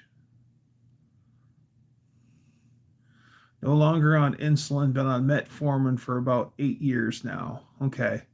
One of the things that I did a long time ago is I incorporated green tea into my lifestyle. And what's wonderful about the green tea, besides all the antioxidants that it has, is that it works like a shock absorber for your insulin levels. It kind of helps curb the insulin spikes. And so I do drink a lot of green tea, and I'm not talking about like stuff you buy in the bottle from the grocery store. I mean, hi Faith. I'm talking about like I make it a gallon at a time with 7 tea bags and some hot water and let it steep and then throw it in a pitcher in the fridge. My God, the Ozempic and all those GLP-1s, I looked into that just because I was, just seeing what things are. And yeah, a lot of that stuff isn't, unless you're diabetic, a lot of that stuff isn't covered by insurance. And holy crap, that'll be like $500 a month out of pocket for that Ozempic and GLP-1s and all those other crap. That's a lot of money. Green tea, have you had a virus since you started drinking it? No, I've been drinking it for well over a decade. Longer than that. Double that here. Holy crap, Mark. Um, no, I have not had a virus since I started drinking it. Um, yeah, I've been drinking green tea for probably, now that I think of it, probably 14 years. I've been drinking green tea. And I mean, I can drink upwards to like gallon and a half, 2 gallons a week. I noticed when I got back down to 150-ish pounds after 40 years that I didn't get insanely thirsty when I eat now. When my parents sent me to college, I could eat as much as I wanted in the dorm. Ah, probably good news, shows the power of GT. Old Mac says my Jardians cost $3,000 a month. Good thing my portion is 125. Wow.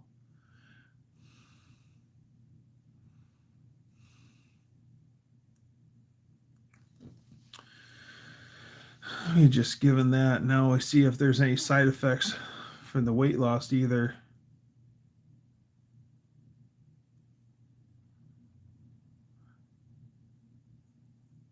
I used to drink a liter of cola. That's probably, I mean, I don't drink near as much alcohol as I used to. I try to stay away from the sweets for the most part. Um I will say that my guilty pleasure is I do drink a lot of Diet Pepsi in a day. Like today alone, I didn't drink that much Pepsi today. Today I had two at work. I had a Dr. Pepper at work, so that's three. Two 12-ounce cans, one 20-ounce bottle, and then I drank two Pepsis today at home. So I guess I only drank like five pops. That ain't so bad. But I can drink upwards to like six or seven in a day, eight in a day. I used to drink a lot of Diet Mountain Dew until I realized how much caffeine is in each one of those Mountain Dews. And then it's like 70, 65, 50 something milligrams. Maybe it's like 50 or 60 milligrams per 12-ounce can of Mountain Dew, Diet Mountain Dew. And then it's 35 milligrams of caffeine in Diet Pepsi. So as much pop as I drink, I decided to cut down um, my caffeine intake. Diet Coke was my nemesis for a long time. Switched to Crystal Light Peach Tea. I do like Crystal Light.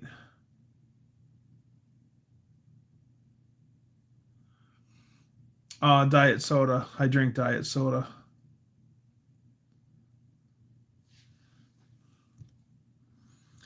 Man, a guy makes Super Trooper reference and not one snicker. Guess I'm getting old. Oh, crap. I didn't even see it. I used to drink a liter of cola. Oh, yes. Okay, Farva. Okay, Farva. Gonna get a hot dog too.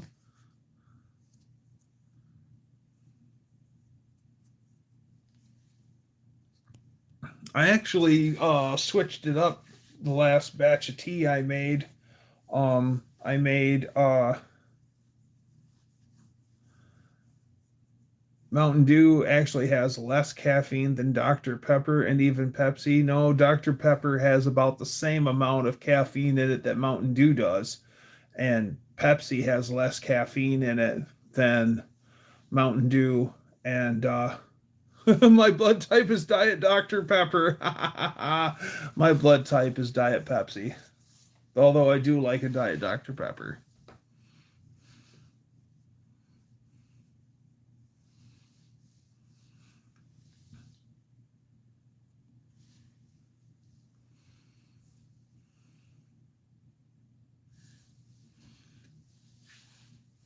I went and found a deal on Pepsi at the local grocery store for the 4th, and they had, what was it, 5 12 packs for $25 plus deposit, which is $10 or $10, 10 cents per can deposit.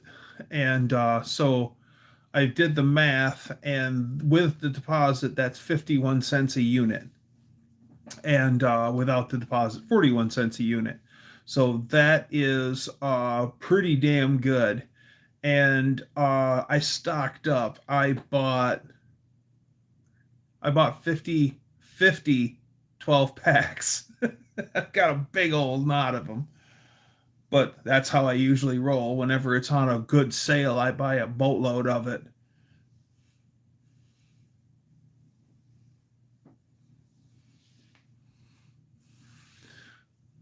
Yeah, sugar, yes. Sugar, but the caffeine, Mountain Dew has a lot of caffeine in it. Dr. Pepper has a lot of caffeine in it, and Pepsi doesn't. Yeah, I want to say like a 12-ounce can of Mountain Dew is like 50 something, 50 something milligrams, maybe close to 60 milligrams of caffeine for 12 ounces. And like Diet Pepsi is like 35. And then also, I don't think that green dye is all that good for you either.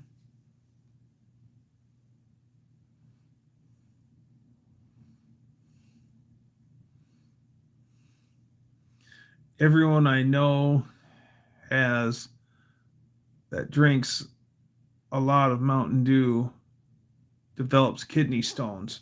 I can see that. That high fructose corn syrup is killing us. When I see sugar free, I run the other way. Uh, I've been drinking diet pop since I was a kid, so it don't matter to me. Yes, kidney stones is not good. So stay hydrated. and you won't ever have that problem. Yeah, it's been described as men passing kidney stones is the closest things we'll ever uh, experience to childbirth for ladies.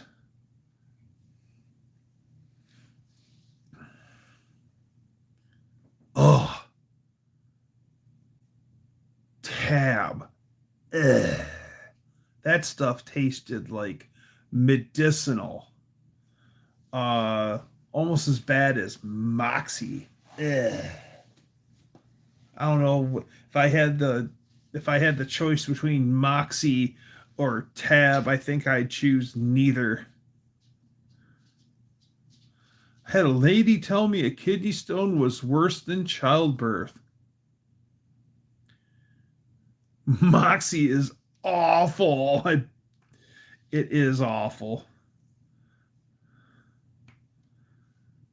The first dinner I cooked for Dan, Dan gave him a migraine. I didn't realize I had made a pie with sugar-free pudding mix, and I'm shocked that he married me after that. Oh, Joe Cola was horrible. It tasted terrible. The only reason why you drank it, drink Yoo-hoo.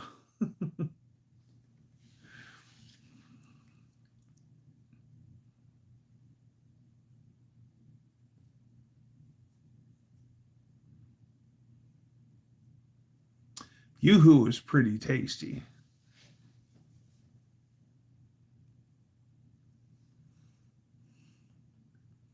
You drink it for the cornholio effect. What? What? What? What? What? What? What? Are you threatening me?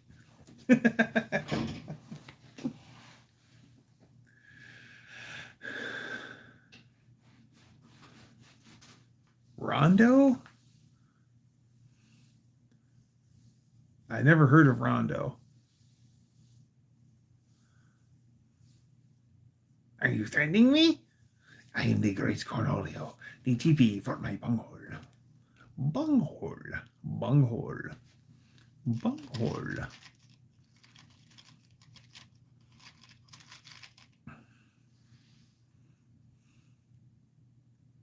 Watch your back. Why what? Why what?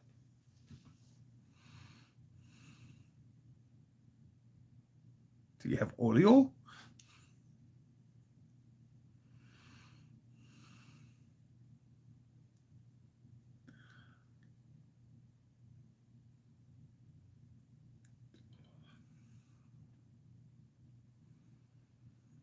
One thing I gotta say that I very rarely get headaches, and I used to get migraines when I was a kid, but I haven't had them as an adult. But in often time when I do get a headache, they're usually serious barn burners.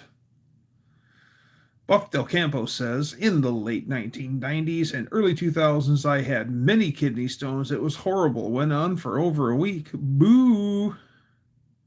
Wasn't that the energy drink in Idiocracy, Rondo? Ah. I want to know what this world did before we had energy drinks. Hi, Crash. I seen one energy drink that had 300 or 400 milligrams of caffeine in a 16-ounce can, and I'm like, holy crap. If I drank one of those, you'd have to peel me off the flipping ceiling. I'd be like, ah. Yeah, coffee, Mountain Dew, and meth. Danster, are you talking about being a roofer now? I had to have a laser remove my kidney stone. A laser beam. Laser beam. I had a few headaches since I quit fake sugar. Best thing I ever did. Wow. Mark Sauvé says, LOL, my buddy and a mod for Doom 2 that replaced The sounds with Beavis and Butthead clips when an imp would start after you'd hear, "Are you threatening me?"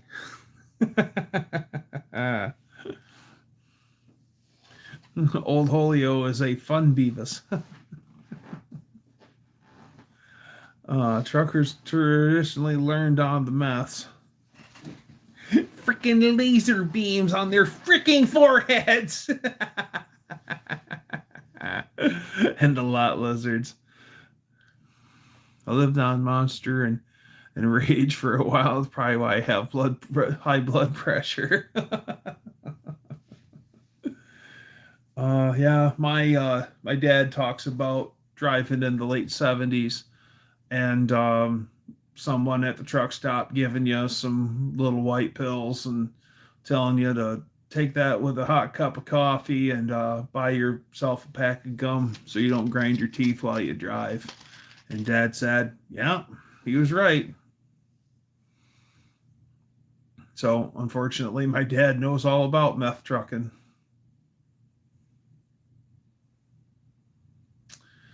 Oh, Casey's saying I'm allergic to certain medications. Anytime I am at an ER and they give me anything for pain, I wind up on the helipad on the roof. Well, that's no good. Balls is the gamer drink.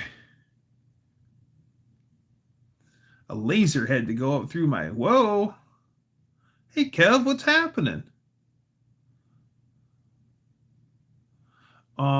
I don't know anymore, but when I was like 18, I was given a Tylenol 3 and it made my face swell up and my throat swell up and we just made it a point to my mom gave me one of those because I was hurting after a surgery. And my mom seen how swole up I was, and she goes, "We're not giving you that again." So I don't know if I have an allergy to codeine, but at the same note, I've always, whenever asked at the doctor's office or the hospital, any allergies, I'm like, "Well, I explained at one time I swolled up once on codeine, so don't know, but don't let's not get any codeine." They're like, "Okay."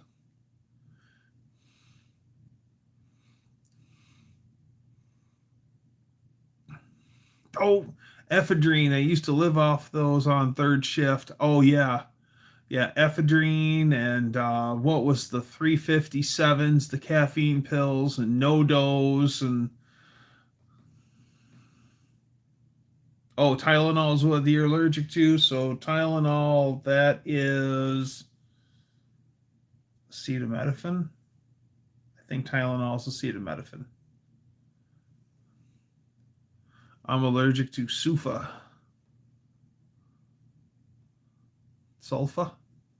like sulfur. My second wife was allergic to sulfa. Interesting.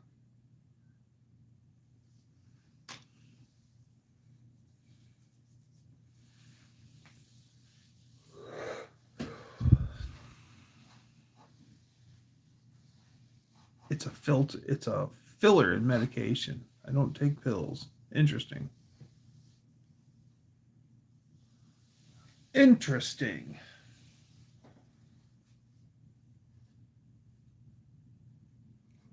Mohawk, what's happening? Good to see ya.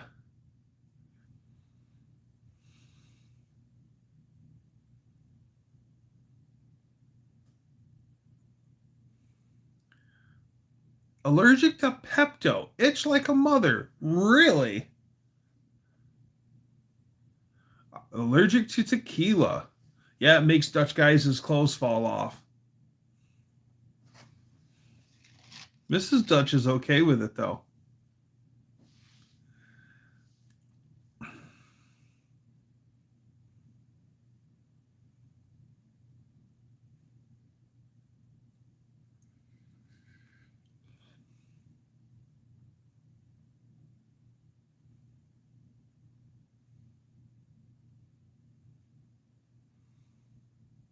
I'm shit out of luck.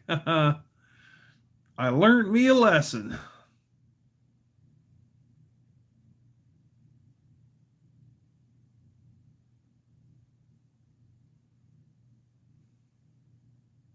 Patron Silver. I certainly don't wish what you have. No pills before, now 15 pills a day. Woof. It actually gives me lifetime bans from casinos. Wow, that is a bad allergic reaction to tequila.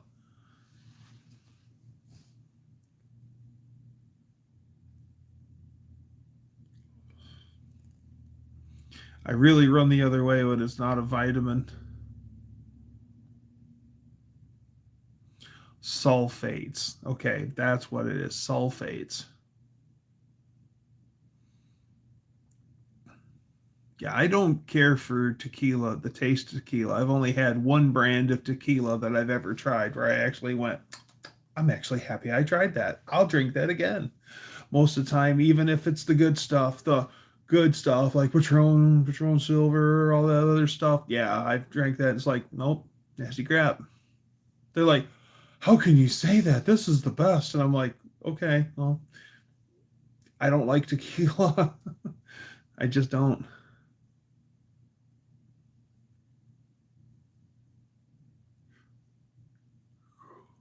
Don Julio, yes. Don Julio is the only stuff that I've ever had where I actually said, wow, I want that again. My friend had some Don Julio, and it was the stuff in the brown bottle.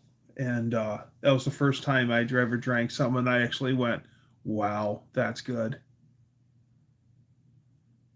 Dan, Dan the man feels my pain. He understands. He's been there. Oh man, drink some mezcal and drink some Patron. You taste the difference, increase smoothness. Nasty crap. It's all nasty crap.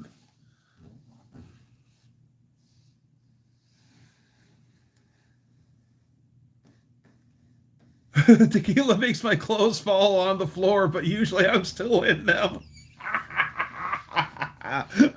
It can, yeah, they really, yeah. Sulfa was used mostly before modern antibiotics. Ah, thanks, Bufferino. Do not make Don Julio angry. Allergic to penicillin and stupid people. I am allergic to stupid people as well. Because sometimes the stupid people rubs off on me, and then I temporarily become a stupid person.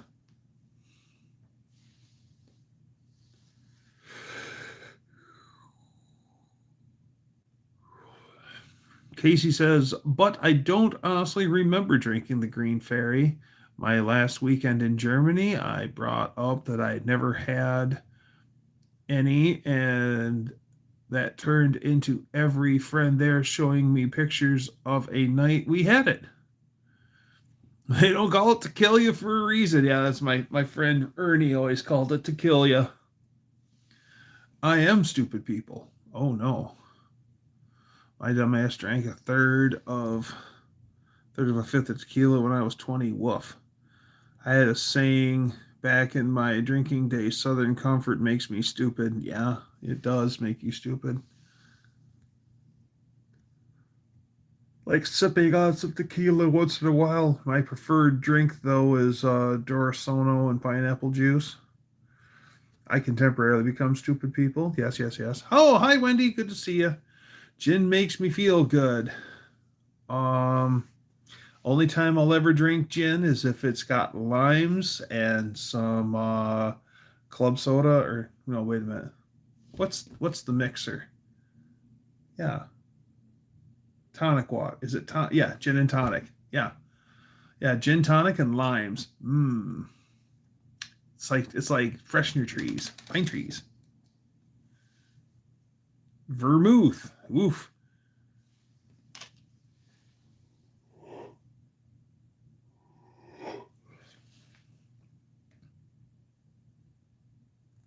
My lady, we were watching MASH for a long time, and she's watching MASH, and they're always drinking, um, oh shit, not Manhattans. Um, oh God.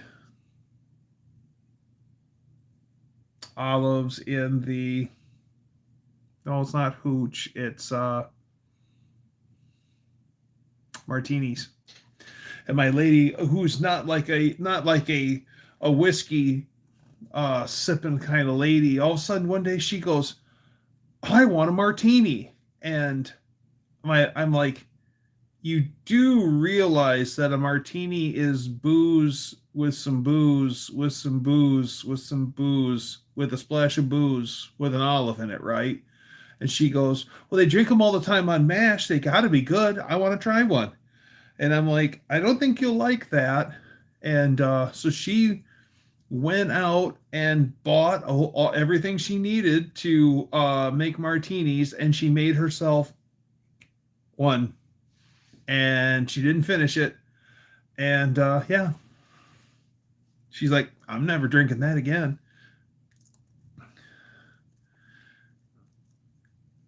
Anything other than Southern, and I was happy drunk. On Southern, a whole nother story. I even drove my car after downing half a 40 of Southern, the whole thing. Good thing nothing bad happened. I'm not proud. Yeah, we all made bad. Hey Dusty, good to see ya. They are good. Little olive juice, yeah. Hard stuff for Kev, lol. That one in MASH was made from one still. Yeah.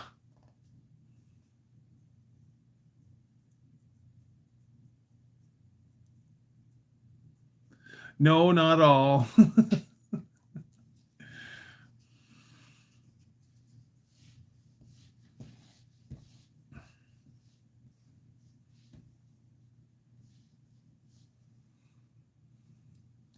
Many a bad decision was made in my youth. Oh God, yes. Oh God, yes. When I was a teenager, I was a bad idea factory. I was like, I came up with new innovative ways to be stupid. It's like, ooh, that's a dumb idea. How can we improve upon this and make it better? I know. We'll make it extra stupid. Painted the front calipers on the Mustang. Brake parts red. Nice. Gotta remember, Klinger probably only had 3 trusses in the entire series. No, he had way more than that.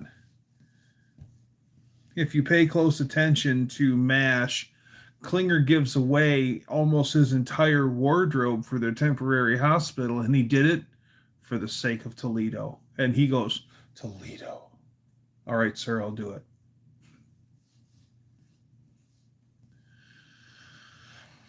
I saw a short today where someone made an ice cube out of pickle juice for drinks. It was bogus because she found it tasted great. The ice hadn't started melting. I want to know how you're going to be able to freeze pickle juice when it's basically brine. So I want to know how you're freezing salt water. That's basically what it is. Not saying it can't be done, but I mean, it's got a high salt content. So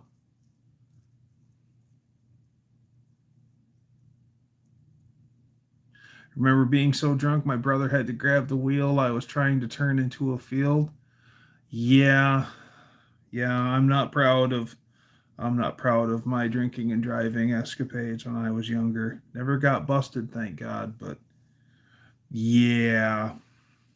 All for stupid, stupid, stupid, stupid. They did it with a portable ice maker. Huh. Okay.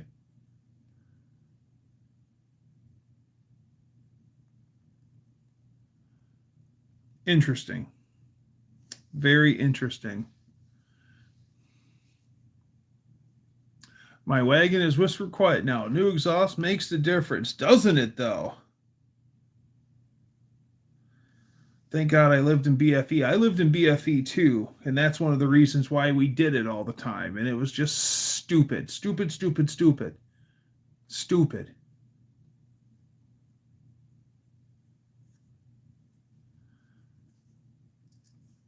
more for shipping than the parts cost. I guess that's the if that's the cost to play the game, then that's the cost to play the game. That sucks.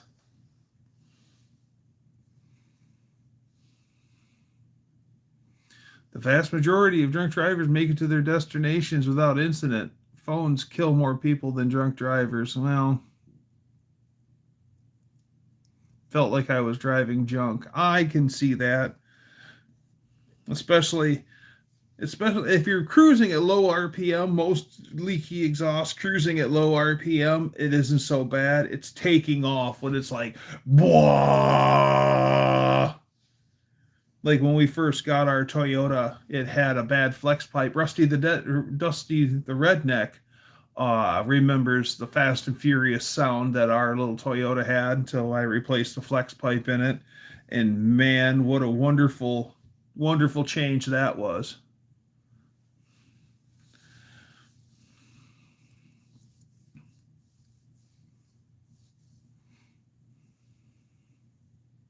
Silver car with red seats, so red carpets and nice subtle tie-in.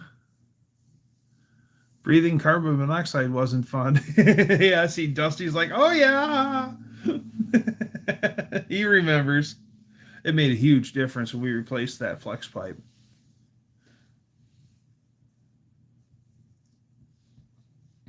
One of the things I'd like to do this summer on the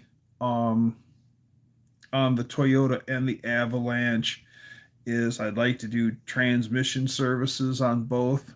Like the Toyota has a drain plug in the transmission pan, so I just want to drain the fluid and top up the fluid in the transmission on the Toyota.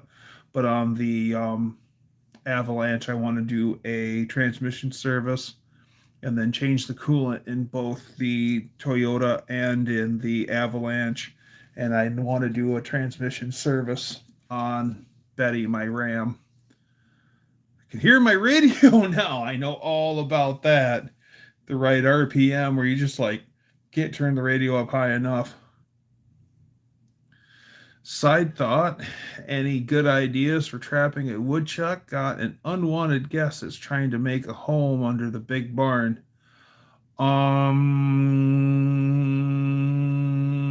Conibear trap.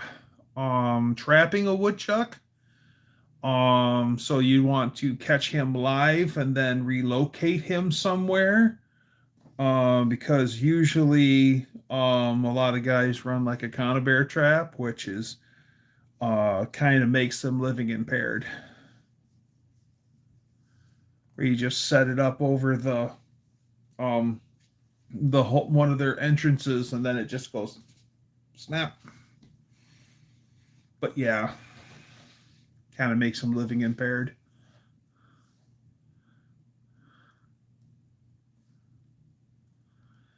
Have the trap. Yes, on relocation. Need bait ideas. Don't know. I don't know on bait.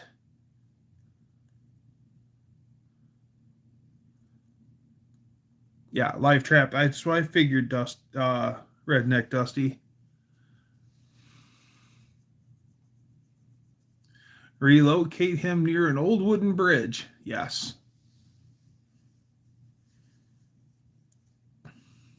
Then ask him how much wood does a woodchuck chuck if a woodchuck could chug beer. I mean, woodchuck chuck. If a woodchuck could chuck wood.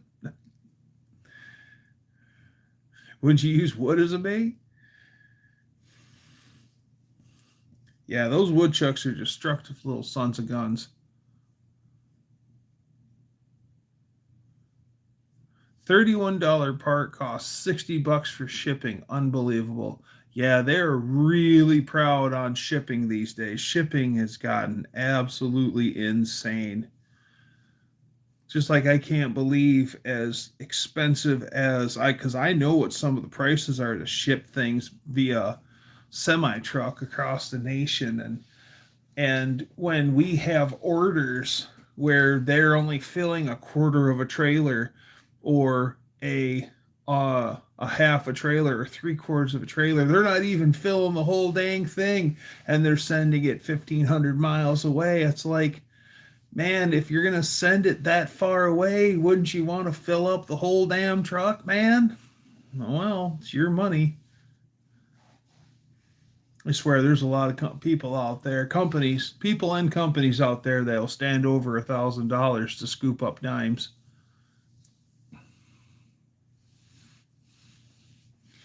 Most animals love peanut butter. The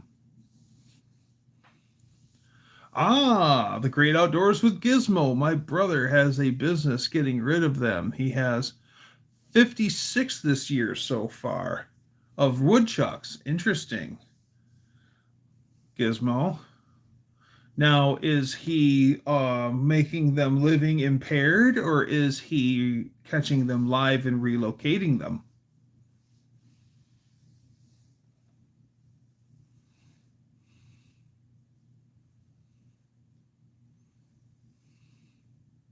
Watch the groundhog fight with the feral cats today. First time for everything.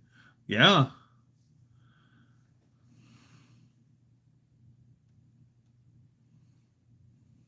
The cat's lost. Wow. Go groundhog. Well, you want to know why? Because he's related to Sonic. Oh, that's a hedgehog. Sorry.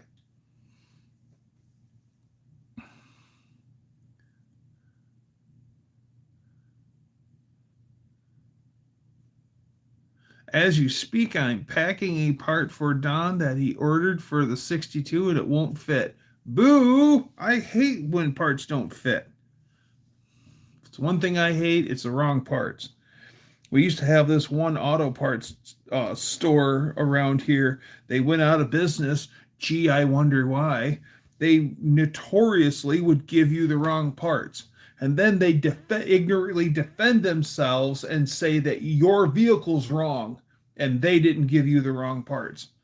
They gave me a gas cap. I had a 96 GMC Jimmy, and I needed a new gas cap. My gas cap had threads on it, and they gave me the gas cap that has the two little triangle tabs on it from like an Envoy or a GMC Envoy or a Chevy Trailblazer. And I walk out and go to replace it and it don't fit. And I come back in and I'm like, this is the wrong gas cap. And they looked at their computer and they're like, it's the right part. I go, well, it doesn't fit my truck. Well, somebody must have put the wrong gas neck in your vehicle.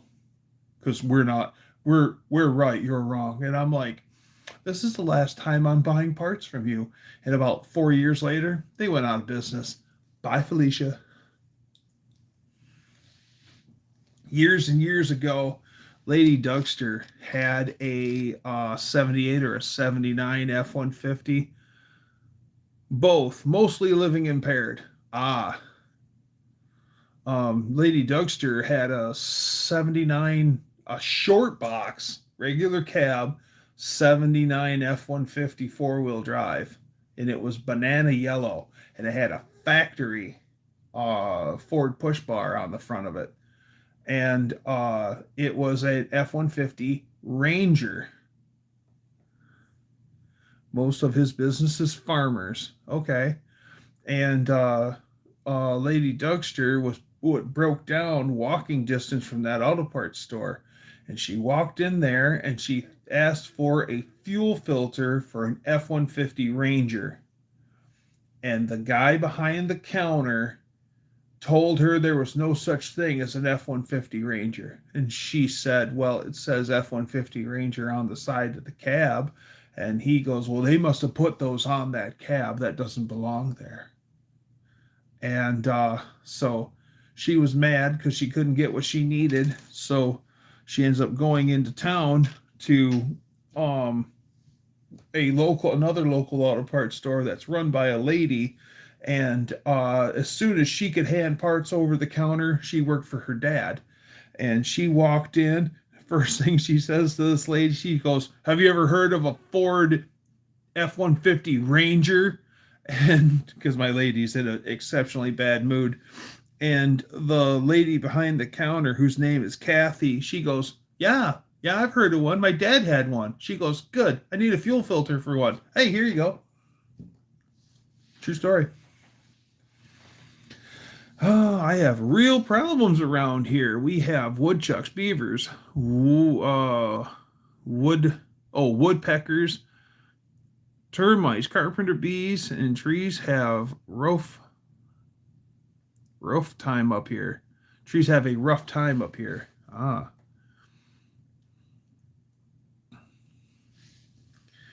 Off in the woods west of my house, there's a humongous woodpecker. When he goes to work on the old tree, you hear it sounds like a machine gun. Brrr. It's like, damn, he's a big old boy. Mr. Dusty says, I finally moved the 79 into the big barn. That's a badass truck, ladies and gentlemen. That's an F350 four-wheel drive. And she sits tough. It's a good-looking truck. I'm hoping to get back to that after the Mountaineer and some needed organization. Good for you, Dusty. Good for you. I'll tell you what, y'all. Dusty's one heck of a wrench.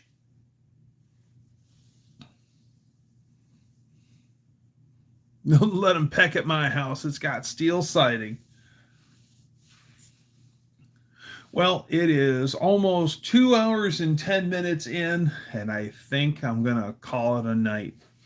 So, thanks everyone for coming and hanging out with me. I mean, you guys really make my Mondays, and I just want to say thank you.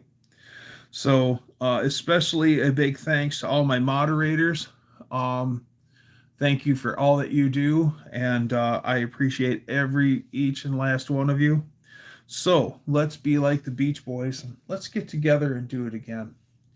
Be here next week. Same Dougster time, same Dougster channel. Bye, everyone.